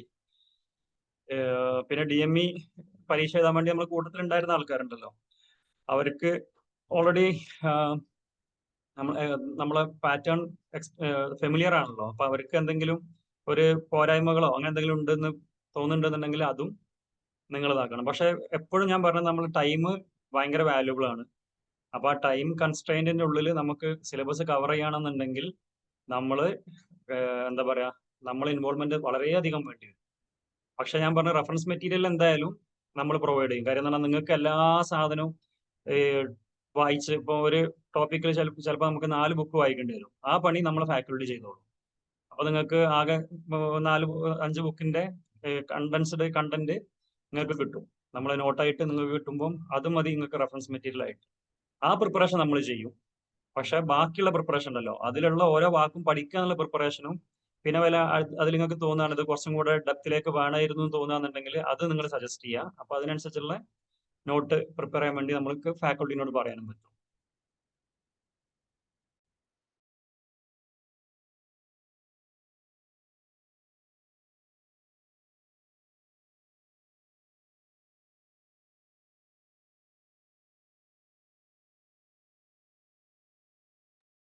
ആർക്കൊന്നും പറയാനില്ല? ലത്തീഫ് ഖാൻ? ഇല്ല, ആരും ഒന്നും പറയുന്നത് കേൾക്കുന്നില്ല. നമുക്കൊരു കാര്യം ചെയ്യാം. ഇനി ബാക്കി കാര്യങ്ങൾ എന്തെങ്കിലും ഒരു വാട്സപ്പ് ഗ്രൂപ്പിലോ അല്ലെങ്കിൽ പേഴ്സണലായിട്ടൊക്കെ അറിയിക്കട്ടെ. നമുക്ക് ട്യൂസ്ഡേ 7:30 എന്നുള്ള രീതിയിൽ ക്ലാസ്സുകൾ പ്രോഗ്രാം ചെയ്തിട്ട് ഷെഡ്യൂൾ ചെയ്യാം. Okay, Tuesday, Thursday, Saturday 7:30 to 9:30. എന്തെങ്കിലും അങ്ങോട്ടും ഇങ്ങോട്ടൊക്കെ ഉണ്ടെങ്കിൽ നമുക്ക് അപ്പോൾ ഫാക്കൽറ്റിക്കോ ഒക്കെ അസൗകര്യം എന്തെങ്കിലും ഉണ്ടെങ്കിൽ ചിലപ്പോൾ ഹാഫ് ആൻ അവർ അങ്ങോട്ടും ഇങ്ങോട്ടൊക്കെ നീങ്ങാറുണ്ട്. അത്രേ ഉള്ളൂ. ഒരു ഓൾമോസ്റ്റ് നിങ്ങൾ 7:30 to 9:30 9:45 ക്ലാസ്സിൽ എന്നുള്ള രീതിയിൽ ഒരു 3 days പ്ലാൻ ചെയ്യുക. ബാക്കിയുള്ള ആൾട്ടർനേറ്റ് 3 days നിങ്ങൾ പഠിക്കാനും വേണ്ടിയിട്ട്. ഇതൊരു സത്യത്തിൽ ഒരു അനുഗ്രഹമാണ്. ഇപ്പൊ DMEക്കൊക്കെ അങ്ങനെ സംഭവം കിട്ടിയില്ല, എന്നും ക്ലാസ് ആയിരുന്നു. ചിലരൊക്കെ പറഞ്ഞു ഇത്ര ക്ലാസ് വേണം സാറേ എന്നൊക്കെ ചോദിച്ചിട്ടുണ്ട്. അപ്പൊ നിങ്ങൾക്ക് ഞങ്ങൾ അതും പരിഗണിച്ചു. കാരണം ഇത്രയും ഓവർ സ്ട്രെയിൻഡ് ആയിപ്പോയി പലരും, എന്നും ക്ലാസ് ആയതുകൊണ്ട്. അപ്പൊ ഇത് നിങ്ങൾക്ക് പഠിക്കാനും അപ്പുറത്ത് നോക്കാനും ഇപ്പുറത്ത് നോക്കാനൊക്കെ സമയമുണ്ട്. അപ്പുറത്ത് ഇപ്പുറത്തൊക്കെ നോക്കി ക്ലാസ്സുകൾ കൃത്യമായിട്ട് സെൻട്രൽ സാറ് പറഞ്ഞ പോലെ പരമാവധി ലൈവായിട്ട് ക്ലാസ് അറ്റൻഡ് ചെയ്ത് അതപ്പം തന്നെ തീർത്ത് പോവുക. ഓക്കെ, ഞാനിപ്പോൾ നാട്ടിൽ വന്നിട്ട് കുറെ എൻട്രൻസ് കോച്ചിങ് സെന്ററുകളിൽ എന്താ നടക്കുന്നതെന്നാണ് ഇപ്പം ഈ കഴിഞ്ഞ 2 ദിവസമായിട്ട് പഠിച്ചുകൊണ്ടിരുന്നത്. ഇപ്പൊ കേരളത്തിലെ ഏറ്റവും വലിയ കോമ്പറ്റേറ്റീവ് എക്സാമുകൾ കുട്ടികൾ പ്രിപ്പയർ ചെയ്യുന്ന അതാണല്ലോ. അതായത് മെഡിക്കൽ എൻട്രൻസ്, എഞ്ചിനീയറിംഗ് എൻട്രൻസ്. അപ്പം പാലയിലാണെങ്കിലും അല്ലെങ്കിൽ കാലിക്കറ്റിലാണെങ്കിലും ഒക്കെ പ്രധാനപ്പെട്ട എൻട്രൻസ് കോച്ചിങ് സെന്ററുകൾക്ക് പരിപാടികൾ എന്താണ്, എങ്ങനെയാണ് ഇവിടുത്തെ റിസൾട്ട് ഉണ്ടാക്കുന്നത്, ഇതൊക്കെ ഇപ്പൊ ഞാൻ അന്വേഷിച്ചുകൊണ്ടിരിക്കുന്നത്. അപ്പോൾ നെക്സ്റ്റ് ബാച്ചിൽ ചിലപ്പോൾ നമ്മൾ ചിലപ്പോൾ അതൊക്കെ ആഡ് ഓൺ ചെയ്തേക്കാം. ചിലപ്പോൾ ഈ ബാച്ചിലും JSO ബാച്ചിലും അതിനകത്തുള്ള ചില കാര്യങ്ങളൊക്കെ ഇംപ്ലിമെന്റ് ചെയ്യാൻ ശ്രമിക്കും. ഞങ്ങളുടെ ഭാഗത്ത് നിന്ന് പരമാവധി ശ്രമങ്ങൾ നടത്തും. നിങ്ങളും മാക്സിമം യുവർ ബെസ്റ്റ് ചെയ്യുക. ചന്ദ്ര സാറ് ഫൈനൽ ഒരു കൺക്ലൂഷൻ നടത്തിക്കൊള്ളുന്ന. ഇല്ല, കൺഫ്യൂഷൻ ഒന്നും അങ്ങനെ പ്രത്യേകിച്ചിട്ടൊന്നുമില്ല. എല്ലാവരും നന്നായിട്ട് പഠിക്കട്ടെ, എല്ലാവരും ജയസൊക്കെ കിട്ടട്ടെ, അത്ര തന്നെ. എല്ലാവരും പഠിക്കും, ഇത്ര തന്നെ ഉള്ളൂ. ആരിഫ് സാർ എന്നാ വൈൻഡപ്പ് ചെയ്യാം അല്ലേ? ഒന്ന് വൈൻഡപ്പ് ചെയ്തോളൂ. എന്നാലും പിന്നെ വേറൊരു ഇതും കൂടെ കൊടുക്കുക. എന്നാല് ഇപ്പൊ നമ്മള് 3 ദിവസം ആണ് പറയണെന്നുണ്ടെങ്കിലും എക്സാമിനേഷൻ ടൈം ടേബിൾ പെട്ടെന്ന് വരികയാണെന്നുണ്ടെങ്കിൽ we will go to the other mode 6 days a week എന്നുള്ള മോഡിലേക്ക് മാറും. അപ്പൊ വീണ്ടും നിങ്ങൾ എഫേർട്ട് കൂടുതൽ വേണ്ടി വരും. അപ്പോൾ ബി പ്രിപ്പയർഡ്. കാരണം നല്ല പോസ്റ്റാണ്, നല്ല അടിപൊളി പോസ്റ്റാണ്, കോമ്പറ്റീഷൻ നല്ല ടഫാണ്. അപ്പൊ അത്രയും ഇൻവോൾവ്മെന്റ് നിങ്ങളുടെ ഭാഗത്തുനിന്ന് ഉണ്ടാവണം അല്ലെ പിന്നെ സാറേ? സിലബസിന്റെ കാര്യം പറയുകയാണെങ്കിൽ നമ്മൾ പുതിയ സിലബസ് വെയിറ്റ് ചെയ്യുന്നുണ്ടല്ലോ. ഇപ്പോഴുള്ള സിലബസ് കുഴപ്പമില്ലാത്ത സിലബസാ, അതിലിനിയും വലുതായിട്ടൊന്നും കൂട്ടാനില്ല. അങ്ങനെയല്ല, ഒരുപാട് കാര്യങ്ങളൊന്നും കൂട്ടാനില്ല. ഒരുവിധം കടഞ്ഞെടുത്ത സിലബസ് തന്നെയാണ് ഇപ്പോൾ ഉള്ളത്. ഇനി വരുമ്പോ എങ്ങനെയാണെന്ന് അറിയില്ല. അല്ല, പക്ഷേ ഈ ജനറൽ കെമിസ്ട്രി വെറും ചെയ്ത അവരുടെ മാക്സിമം ആൾക്കാർക്ക് വരുന്നുണ്ടോ നോക്കണം. അല്ല, അവർക്ക് അഡ്വാൻറ്റേജ് കിട്ടാൻ വേണ്ടി വല്ല ട്വിസ്റ്റ് വന്നാലേ ഉള്ളൂ. അങ്ങനെ എന്തെങ്കിലും ഉണ്ടെങ്കിലുള്ളൂ. അല്ലാണ്ട് നമ്മുടെ MLT ബേസ് നോക്കുമ്പോ ഇത് കുഴപ്പമില്ലാത്ത. ബേസിൽ ഇത് പെർഫെക്റ്റ് ആണ്. ആകെ 2-3 നമ്മള് പഠിക്കാത്ത ടോപ്പിക്സ് ശരിക്കും ഇല്ല, എല്ലാം നമ്മൾ പഠിച്ചിട്ടുണ്ട്. No need to worry. പക്ഷെ എന്തെങ്കിലും ട്വിസ്റ്റ് വരികയാണെന്നുണ്ടെങ്കിൽ നമ്മൾ എന്ത് ചെയ്യും? അതിന് ഏറ്റവും റെലവെന്റ് ആയിട്ടുള്ള ഫാക്കൽറ്റിനെ തന്നെ അതിൽ നമ്മൾ ഇൻകോർപ്പറേറ്റ് ചെയ്യും. നമുക്കറിയാത്ത ടോപ്പിക്ക് വല്ലതും വരികയാണെന്നുണ്ടെങ്കിൽ ആരിഫ് സാറേ, പിന്നെ ഒക്ടോബറിൽ PSCയുടെ എക്സാം ഇത് വന്നോ? ഒക്ടോബർ വന്നില്ല. ഇല്ല, സെപ്റ്റംബർ വന്നിട്ടുള്ളൂ. ഞാൻ എന്നും തുറന്ന് വെച്ചിട്ടുണ്ട് ഇത് എന്നാണ് വരുന്നതെന്ന് അറിയാൻ വേണ്ടി. അത് കൺസേൺ ആണ്, ഭയങ്കര കൺസേൺ ആണ്. പക്ഷെ ഇവർക്ക് അതൊന്നും ഇല്ല എന്നാ തോന്നുന്നത്. നമ്മളെ കുട്ടികൾ അത്ര കൺസേൺഡ് അല്ല, ആണോ? എനിക്ക് തോന്നുന്നില്ല. അവര് പഠിച്ചു തുടങ്ങിയോ? അവര് പഠിച്ചുകൊണ്ടിരിക്കല്ലേ. എന്നാ മതി. ലാസ്റ്റ് ആയിട്ട് പഠിച്ചിട്ട് കാര്യമില്ല, ആദ്യം ഫുള്ള് കൂട്ടത്തിൽ കൂടി പഠിക്കണം. ഞാൻ 1-2 ആൾക്കാരോട് ചോദിച്ചിരുന്നു. അവർക്ക് എന്ന് വെച്ചാൽ നമ്മളെ ക്ലാസ് ബ്രേക്ക് ആയതുകൊണ്ട് ഭയങ്കര വിഷമം ഉണ്ടായിരുന്നു. അപ്പൊ 12 ആ സമയത്താണ് 12 അനൗൺസ് ചെയ്യുന്നത്. ഓ, എന്തായാലും ജയസ് 12 അനൗൺസ് ചെയ്തിട്ടില്ല. ഞാൻ കണ്ടിന്യൂഷൻ പോയി പേടിച്ചിരിക്കുകയായിരുന്നു. അതായത് കണ്ടിന്യൂഷൻ കിട്ടിയല്ലോ എന്നുള്ള രീതിയിലാണ് 12 അനൗൺസ് ചെയ്ത്. പല ആൾക്കാർക്കും വളരെ സന്തോഷമായിട്ടുണ്ട്. കാരണം അവര് പേടിച്ചിരിക്കുകയായിരുന്നു, ഇത് മുറിഞ്ഞു പോയോ, ഇനി ഇത് എപ്പോഴാണ് ഉണ്ടാവുക എന്നുള്ളൊരു പേടിയൊക്കെ ഉണ്ടായിരുന്നു പലർക്കും. അപ്പൊ കുഴപ്പമില്ല, അവര് പഠിച്ചുകൊണ്ടിരിക്കുക, ഭൂരിഭാഗം ആൾക്കാരും പഠിച്ചുകൊണ്ടിരിക്കുക. ഇർഷാദൊക്കെ ഉണ്ടല്ലോ, എന്താ ഒരു അഭിപ്രായം പറയാഞ്ഞത്? ഇർഷാദ് എപ്പോഴും എന്തെങ്കിലുമൊക്കെ അഭിപ്രായങ്ങളൊക്കെ പറയുന്നതാണ്. അല്ല സാറേ, നല്ല ഐഡിയാസ് ഒക്കെയാ പറയുന്നത്. പിന്നെ അതിൽ കൂടുതലായിട്ടൊന്നും പറയാനില്ല. പിന്നെ എക്സാം നമ്മൾ പഠിക്കുന്നതിലും ഉപരിയായിട്ട് എനിക്ക് മനസ്സിലായത് DME എക്സാം എഴുതിയപ്പോൾ നമ്മൾ എക്സാം എഴുതാന്ന് പറയുന്നത് ഭയങ്കര പ്രാധാന്യം തന്നെ. എക്സാമിന്റെ രീതികൾ മനസ്സിലാക്കുക എന്നുള്ളത് അത് വേറെ തന്നെ ഒരു ടെക്നിക്കാണിത്. നമ്മൾ തിയറീസ് എല്ലാം പഠിക്കും, പക്ഷെ എക്സാം എഴുതുമ്പോൾ നമ്മൾ എങ്ങനെ ആ ടൈം മാനേജ് ചെയ്യുക, അതുപോലെ എക്സാം ഓരോ ക്വസ്റ്റ്യൻസും നമ്മളെ ചിലപ്പോൾ നമുക്ക് റോങ്ങിലേക്ക് പോകും. അങ്ങനത്തെ കുറെ കാര്യങ്ങളുണ്ടല്ലോ. അപ്പൊ അതും കൂടി DMEയുടെ അവസാനത്തിൽ 5 മോഡൽ ക്വസ്റ്റ്യൻ ഉണ്ടായിരുന്നു. അത് ചെയ്തിട്ടുണ്ടായിരുന്നോ? പോളിന് മുമ്പൊക്കെ ചെയ്തിരുന്നോ? ഞാനൊരുവിധം എല്ലാം, എനിക്ക് സമയം കിട്ടാത്തതിന്റെ പ്രശ്നം ഉണ്ടായിരുന്നില്ല. പിന്നെ നെഗറ്റീവ് മാർക്കുകളായിരുന്നു കൂടുതൽ വന്നത്, അതാ പ്രശ്നം. പിന്നെ ആ സ്റ്റേറ്റ്മെന്റ് ക്വസ്റ്റ്യൻ ഒക്കെ ഉണ്ടല്ലോ, നമ്മൾ ആ സബ്ജക്ട് തറോ ആയി കഴിഞ്ഞാൽ അതൊക്കെ ഈസിയാണ്. ഇപ്പൊ സെൽ ബ്ലോക്കിന്റെ കാര്യമായാലും അങ്ങനെ കുറച്ച് ക്വസ്റ്റ്യൻസ് ഒക്കെ ചോദിച്ചില്ലേ, അതൊക്കെ വളരെ ഈസിയാണ്. പക്ഷെ എന്താ പ്രശ്നം, ആ ക്വസ്റ്റ്യൻ നമ്മൾ വായിച്ചെടുക്കാൻ തന്നെ കുറച്ച് സമയം എടുക്കും. പിന്നെ അതിന്റെ ചോയ്സ് കണ്ടുപിടിച്ചിട്ട് പിന്നെ അതിന്റെ ആൻസറിൽ ഏത് ചോയ്സ് സെലക്ട് ചെയ്യാനോ, അത് കുറച്ച് നമ്മൾ അങ്ങനത്തെ ക്വസ്റ്റ്യൻ വന്നു കഴിഞ്ഞാൽ നമ്മൾ ആ ക്വസ്റ്റ്യൻ വായിക്കുമ്പോൾ തന്നെ, അത് വായിക്കുന്നതിന് മുമ്പ് തന്നെ ചോയ്സ് ഒന്ന് നോക്കി വെക്കണം. പിന്നെ അതിന്റെ ആൻസറുകൾ ഇടയ്ക്കിടയ്ക്ക് കണ്ണുപിടിക്കാൻ വേണം. അങ്ങനെയാണെങ്കിൽ ആ സമയത്ത് നമുക്ക് ടൈം മാനേജ് ചെയ്തിട്ട് ആ ക്വസ്റ്റ്യൻ ആൻസർ ചെയ്യാൻ പറ്റുള്ളൂ. സബ്ജക്റ്റും നല്ല താറവായിരിക്കണം. അത്തരം ക്വസ്റ്റ്യൻ ആൻസർ ചെയ്യാൻ സബ്ജക്റ്റ് നല്ല താറവായിരിക്കണം. പിന്നെ വായിക്കുമ്പോൾ കുറച്ച് സ്പീഡിൽ വായിക്കാൻ പറ്റണം. വായിക്കുമ്പോൾ തന്നെ മനസ്സിൽ കയറ്റാൻ പറ്റണം. കയറ്റുന്നത് മാത്രം തന്നെ നമ്മൾ ആ ചോയ്സ് ഉണ്ടല്ലോ, ആൻസറുകൾ, അതൊന്ന് ആദ്യം നോക്കി വെക്കുകയും വേണം. അങ്ങനെ ആയിക്കഴിഞ്ഞാൽ അത് പെട്ടെന്ന് പോയി. അങ്ങനെ ഒരു 6 ക്വസ്റ്റ്യൻ വന്നത് പലർക്കും സമയം നഷ്ടപ്പെട്ടു എന്നാണ് പറയുന്നത്. അതേമാതിരി ക്വസ്റ്റ്യൻ ചിലപ്പോൾ ഇനി JSOലും വരാൻ സാധ്യതയുണ്ട്. അന്നപ്പോൾ അത്തരം ക്വസ്റ്റ്യങ്ങൾ ആൻസർ ചെയ്യാൻ വേണ്ടിയിട്ടുള്ള ഒരു പ്രിപ്പറേഷൻ കൂടെ പഠിക്കണം. സബ്ജക്റ്റ് സൗണ്ട് ആയിട്ട് അറിയാമെങ്കിൽ പിന്നെ അതങ്ങനത്തെ എഴുതാൻ പറ്റും. മോഡൽ എക്സാംസ് ഒക്കെ ഉണ്ടാവും. എക്സാം ഒരു കുട്ടി ചോദിച്ചിട്ടുണ്ട് മോഡൽ എക്സാംസ് ഉണ്ടാവുമോ? അതെ, DMEക്ക് നമ്മൾ 5 മോഡൽ എക്സാം കൊടുത്തിട്ടുണ്ടായിരുന്നു. അതേപോലെ നമുക്ക് നോക്കാം എത്ര എണ്ണം ചെയ്യാൻ പറ്റുമോ നോക്കാം. ഈ ആരിഫ് സാറ് പറഞ്ഞതുപോലെ എന്നാണോ എക്സാം ഡിസംബറിലേക്ക് നീണ്ടു കിട്ടട്ടെ എന്ന് നമ്മൾ അങ്ങനെ കിട്ടുവാണെങ്കിൽ നമുക്ക് കുറച്ചും കൂടെ പൊളിയാക്കാം. കിട്ടിയില്ലെങ്കിൽ പേടിക്കും വേണ്ട കേട്ടോ. അപ്പൊ അതിനനുസരിച്ച് നമ്മള് വേറെ രീതിയിൽ പൊളിയാക്കും.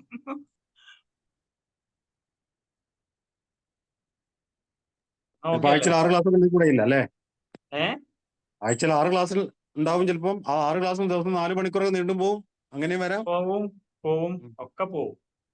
കാരണം നമുക്ക് എത്രത്തോളം ഡെപ്തിൽ പോകണം എന്നുള്ളതിനെ ആശ്രയിച്ചിരിക്കും എന്താ പറയാ ലെങ്ത് ഓഫ് ദ സെഷൻ. 60 സെഷനാണെന്നുണ്ടെങ്കിലും അത് 60 സെഷൻ 2 മണിക്കൂറാണെന്ന് യാതൊരു നിർബന്ധമില്ല. ചിലത് 3 മണിക്കൂറാവും, ചിലത് 4 മണിക്കൂറാവും. നമുക്ക് വേണ്ടത് കണ്ടന്റ് ഡെലിവർ ചെയ്തു എന്നുള്ളത് നമുക്ക് ഉറപ്പുവരുത്താൻ പറ്റണം. അത് നിങ്ങൾക്ക് മനസ്സിലായി എന്നുള്ളതും നിങ്ങൾക്ക് ഇനിയിപ്പോൾ അഡീഷണൽ റീഡിങ്ങിന് വേണ്ടി വായിക്കാനുള്ള സാധനം നിങ്ങൾക്ക് കിട്ടി എന്നുള്ളതും ഉറപ്പുവരുത്തുക എന്നുള്ളതാണ് ശരിക്കും നമ്മൾ സപ്പോർട്ടിങ് മെക്കാനിസം എന്ന രീതിയിൽ നമ്മൾ ചെയ്യുന്നത്. കാര്യം എല്ലാ ബുക്കും റെഫർ ചെയ്ത് വായിക്കാനുള്ള സമയം കുട്ടികൾക്ക് കിട്ടൂല എന്നുള്ളത് കൊണ്ടാണ് ശരിക്കും ഇങ്ങനെ കോച്ചിങ് സെന്റേഴ്സ് ആണെന്നുണ്ടെങ്കിലും ഒക്കെ ആ രീതിയിലാണ് ശരിക്കും സപ്പോർട്ട് ചെയ്യേണ്ടത്. അപ്പം നമ്മൾ കുറച്ചും കൂടെ കൂടുതൽ നിങ്ങളെ സപ്പോർട്ട് ചെയ്യാൻ വേണ്ടി ശ്രമിക്കും. നമ്മളെ റെഫറൻസ് മെറ്റീരിയൽ ഫുൾ പ്രൂഫ് ആയിട്ടുള്ള റെഫറൻസ് മെറ്റീരിയൽ നിങ്ങൾക്ക് ഉണ്ടാവും. അപ്പോൾ ചില ടോപ്പിക്ക് 2 മണിക്കൂർ കൊണ്ട് ഡെലിവർ ചെയ്യാൻ പറ്റില്ല എന്നുണ്ടെങ്കിൽ ഇറ്റ് ക്യാൻ ഗോ മാക്സിമം. ഇപ്പം നമ്മൾ ചില ക്ലാസ് ശ്രദ്ധിച്ചിട്ടുണ്ടായിരുന്നു, നമ്മൾ ഈ മാരത്തോൺ സെഷൻ ചെയ്ത സമയത്തൊക്കെ 6 മണിക്ക് തുടങ്ങിയിട്ട് 10 മണി വരെയൊക്കെ ക്ലാസ് എടുത്ത ദിവസങ്ങളുണ്ട്. പിന്നെ MSc മൾട്ടി എൻട്രൻസിനെ നമ്മൾ ഒരു ദിവസം വൈകുന്നേരം 2 മണിക്ക് ക്ലാസ് തുടങ്ങി 2 to 4:30, എന്നിട്ട് പിന്നെ 7:30 to 9:30 അങ്ങനെയൊക്കെ എടുത്തിട്ടുണ്ട്. അതായത് for us you are the priority. നമുക്ക് ഫാക്കൽറ്റി അവൈലബിൾ ആണ്, നമുക്ക് മൾട്ടിപ്പിൾ ഫാക്കൽറ്റീസ് ഉള്ളത് കൊണ്ടുള്ള ഏറ്റവും വലിയ അഡ്വാൻറ്റേജ് എന്താ പറയാ, നമുക്ക് അതിലൊരു ബുദ്ധിമുട്ടും ഇല്ല. നമുക്ക് ശരിക്കും നിങ്ങളടുത്ത് റിക്വസ്റ്റ് ചെയ്യാനുള്ളത് make maximum use of us എന്നുള്ളതാണ്. കാരണം ഞങ്ങൾ ഈ ആൾക്കാർ നിങ്ങൾക്ക് വേണ്ടിയാണ് ശരിക്കും ഓരോ സമയം ഇപ്പൊ ജീവിക്കുന്നത്. അപ്പൊ നിങ്ങൾ ഞങ്ങളെ മാക്സിമം ഉപയോഗപ്പെടുത്താൻ ശ്രമിച്ചാൽ നിങ്ങൾക്ക് വേണ്ട എന്ത് സാധനം ചെയ്യാൻ വേണ്ടിയുള്ള സപ്പോർട്ട് മെക്കാനിസം എന്തായാലും ഇപ്പൊ ALSനുണ്ട്. We are confident to say like that. അപ്പൊ നിങ്ങൾ യൂട്ടിലൈസ് ചെയ്യണം. നമുക്ക് MSc MLT കുട്ടികളുടെ അടുത്ത് നമുക്ക് പലപ്പോഴും ഫീൽ ചെയ്തിരുന്നത് അവരൊന്നും ചോദിക്കൂല. അവർക്ക് നമ്മൾ എന്താണോ കൊടുക്കുന്നത് അതാണ് അവർക്ക് അൾട്ടിമേറ്റ്. അപ്പൊ എന്നിട്ട് നമ്മൾ അവരോട് പറയായിരുന്നു ഞങ്ങൾ ഇങ്ങനല്ല, നിങ്ങൾ കുറച്ചും കൂടെ ചോദിക്കണം. അങ്ങനെ ചോദിക്കുമ്പോൾ ഞങ്ങൾക്ക് വീണ്ടും എന്തെങ്കിലും ഉണ്ടെങ്കിൽ നിങ്ങൾക്ക് തരാൻ പറ്റുമല്ലോ. അവർക്ക് എന്താ വേണ്ടതെന്ന് അറിയാത്തൊരു കൺഫ്യൂഷൻ ഉണ്ടായിരുന്നു. പക്ഷെ നിങ്ങളെ കേസിൽ ഞങ്ങൾക്ക് അങ്ങനെ ഒരു തോന്നലില്ല. ഞങ്ങൾ എന്തായാലും ചോദിച്ച് വാങ്ങും എന്നുള്ളൊരു പ്രതീക്ഷ ഉണ്ട്. നിങ്ങൾ ചോദിച്ചുകൊണ്ടേയിരിക്കണം. നിങ്ങളെ റിക്വസ്റ്റുകളാണ് ശരിക്കും ഞങ്ങളെ ഇൻസ്പയർ ചെയ്യുക. നിങ്ങൾ ചോദിക്കാതിരുന്ന ഞങ്ങൾ വിചാരിക്കും നിങ്ങൾക്ക് എല്ലാം തരുന്നുണ്ടെന്ന് വിചാരിക്കും. ഇപ്പൊ തന്നെ നിങ്ങൾ ഒന്നും പറയുന്നില്ല. അപ്പം ലത്തീഫ് സാറ് ചോദിച്ചില്ല നിങ്ങൾ എന്തൊന്നും പറയാത്തതെന്ന്. അപ്പൊ നിങ്ങൾ മറുപടി വന്ന് ഓക്കെ എല്ലാം നല്ലതാണ് അതുകൊണ്ടാണ് ഒന്നും പറയാത്തതെന്ന്. അപ്പൊ നമ്മളിപ്പം അത് വിശ്വസിക്കുന്നു. പക്ഷെ ഡ്യൂറിങ് അവർ ഡിസ്കഷൻസിനോ എന്തെങ്കിലും ഇത് നിങ്ങൾക്ക് തോന്നുകയാണെന്നുണ്ടെങ്കിൽ just tell us, we are here to help you. നിങ്ങളെല്ലാവരും അടിപൊളിയാവണം എന്നുള്ള ഒരൊറ്റ ലക്ഷ്യം മാത്രമാണ് ഇപ്പൊ നമുക്കുള്ളത്. അപ്പൊ നിങ്ങൾ മാക്സിമം ഞങ്ങളോട് ചോദിക്കുക, ഞങ്ങളനുസരിച്ച് മാക്സിമം നിങ്ങൾക്ക് സപ്പോർട്ടും ചെയ്യും. പിന്നെ വേറൊരു കാര്യം എന്താ വെച്ചാല് നമ്മളെ ഈ MSc MLT കാരണമല്ല എല്ലാവരും ഈ സ്പെഷ്യാലിറ്റി സബ്ജക്ട് ഉണ്ടാവും. ഓരോ ആൾക്കാരും സ്പെഷ്യലൈസ് സബ്ജക്ട് എല്ലാവരും കുറച്ച് നല്ലതായിരിക്കും. പക്ഷേ അവർ സ്പെഷ്യലൈസ് ചെയ്യാത്ത ഇപ്പം പത്തോളജി എടുത്ത ആളാണെങ്കിൽ ബയോകെമിസ്ട്രി മൈക്രോബയോളജിയും വലുതായിട്ടൊന്നും വലിയ വശമൊന്നും ഉണ്ടാവില്ല. പണ്ട് BSc പഠിച്ചപ്പോൾ പഠിച്ചതായിരിക്കും. അവർ അതിലൊന്നും കൂടെ ഒന്ന് കോൺസെൻട്രേറ്റ് ചെയ്യുക, ഒന്ന് സ്ട്രെസ് ചെയ്ത് പഠിക്കണം.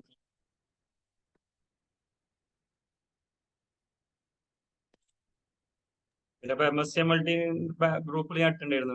ഇന്നായിരുന്നല്ലോ ഒരു എക്സാം. അപ്പൊ എങ്ങനെ ഉണ്ടായിരുന്നു എക്സാം എന്ന് ചോദിച്ചപ്പം ഒരു കുട്ടി പറഞ്ഞു നമ്മൾ പഠിപ്പിച്ച കുറെ ക്വസ്റ്റ്യൻസ് ഉണ്ടായിരുന്നു എന്ന് പറഞ്ഞിട്ട് മെസ്സേജ് അയച്ചിട്ടുണ്ട്. അപ്പൊ നമ്മള് അവിടെ പ്ലാൻ ചെയ്തെന്ന് പറഞ്ഞാല് ആകെ കാര്യം അവിടെ ഇഷ്ടംപോലെ നമുക്ക് പ്രീവിയസ് ഇയർ ക്വസ്റ്റ്യൻസ് നമുക്ക് അവൈലബിൾ ആണ്. അപ്പൊ അത് വെച്ചിട്ട് അത് വെച്ചിട്ട് തന്നെയാണ് നമ്മൾ ഫുൾ ഫോക്കസ് ചെയ്തത്. അപ്പോൾ അവര് ഓട്ടോമാറ്റിക്കലി നമ്മൾ പ്രതീക്ഷിച്ചതാണ് ഇഷ്ടംപോലെ ക്വസ്റ്റ്യൻസ് ഉണ്ടാവും എന്നുള്ളത്. പക്ഷെ എന്നാലും ഇവിടെ നമുക്ക് വേണ്ടത് നിങ്ങളെ പ്രിപ്പറേഷനാണ്. കൂടുതലായിട്ടും നിങ്ങളുടെ ഭാഗത്തുനിന്നുള്ള പ്രിപ്പറേഷനാണ് ഇതിന് വേണ്ടി വരിക. കുറച്ച് കോമ്പറ്റീറ്റീവ് ആവുമെന്ന് പ്രതീക്ഷിക്കാം. അപ്പൊ അതിനനുസരിച്ച് നമ്മളും പ്രിപ്പയർ ചെയ്യാം. ഏത് ലെവലിലുള്ള എക്സാം വന്നാലും എഴുതാനുള്ള രീതിയിൽ പ്രിപ്പയർ ചെയ്യാം.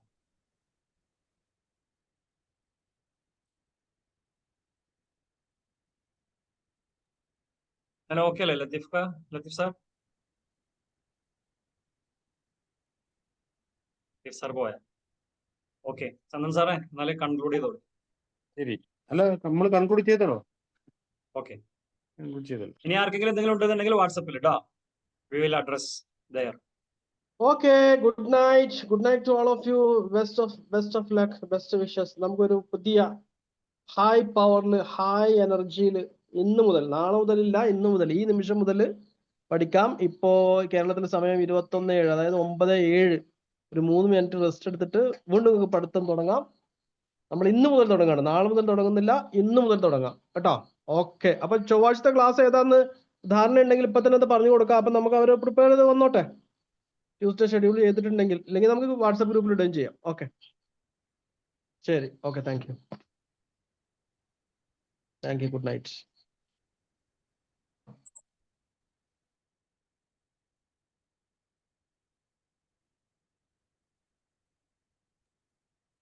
അജിത്തെ മീറ്റിംഗ് വൈൻഡപ്പ് ചെയ്തോളൂ, ക്ലോസ് ചെയ്തോളൂ. Okay, good night. Arif wait ചെയ്യട്ടോ, അജിത്തെ ക്ലോസ് ചെയ്യല്ലേ. ബാക്കിയുള്ളവരൊക്കെ ലീവ് ചെയ്തോളൂ, സ്റ്റുഡൻസ് എല്ലാം ലീവ് ചെയ്തോളൂ.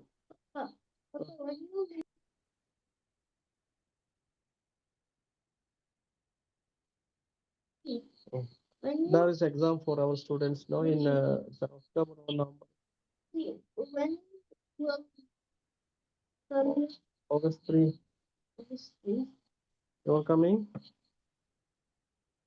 We'll come in September. Chandra sir ഒന്ന് വെയിറ്റ് ചെയ്യണേ. വെയിറ്റ് ചെയ്യുന്നുണ്ട്. സഫ, നജീബ്, സമീറ, ശ്രീലക്ഷ്മി, സൂമിൻ, ജ്യോതി, സൈഫോൺ, സമീറൊക്കെ ലീവ് ചെയ്തോളൂ. എന്റെ ചെയ്യട്ടെ? ഇല്ല എന്റെ ചെയ്യണ്ട, നമുക്ക് ഒന്ന് സാറും ആരിഫ് സാറൊക്കെ ഒന്ന് ഇരിക്കാൻ.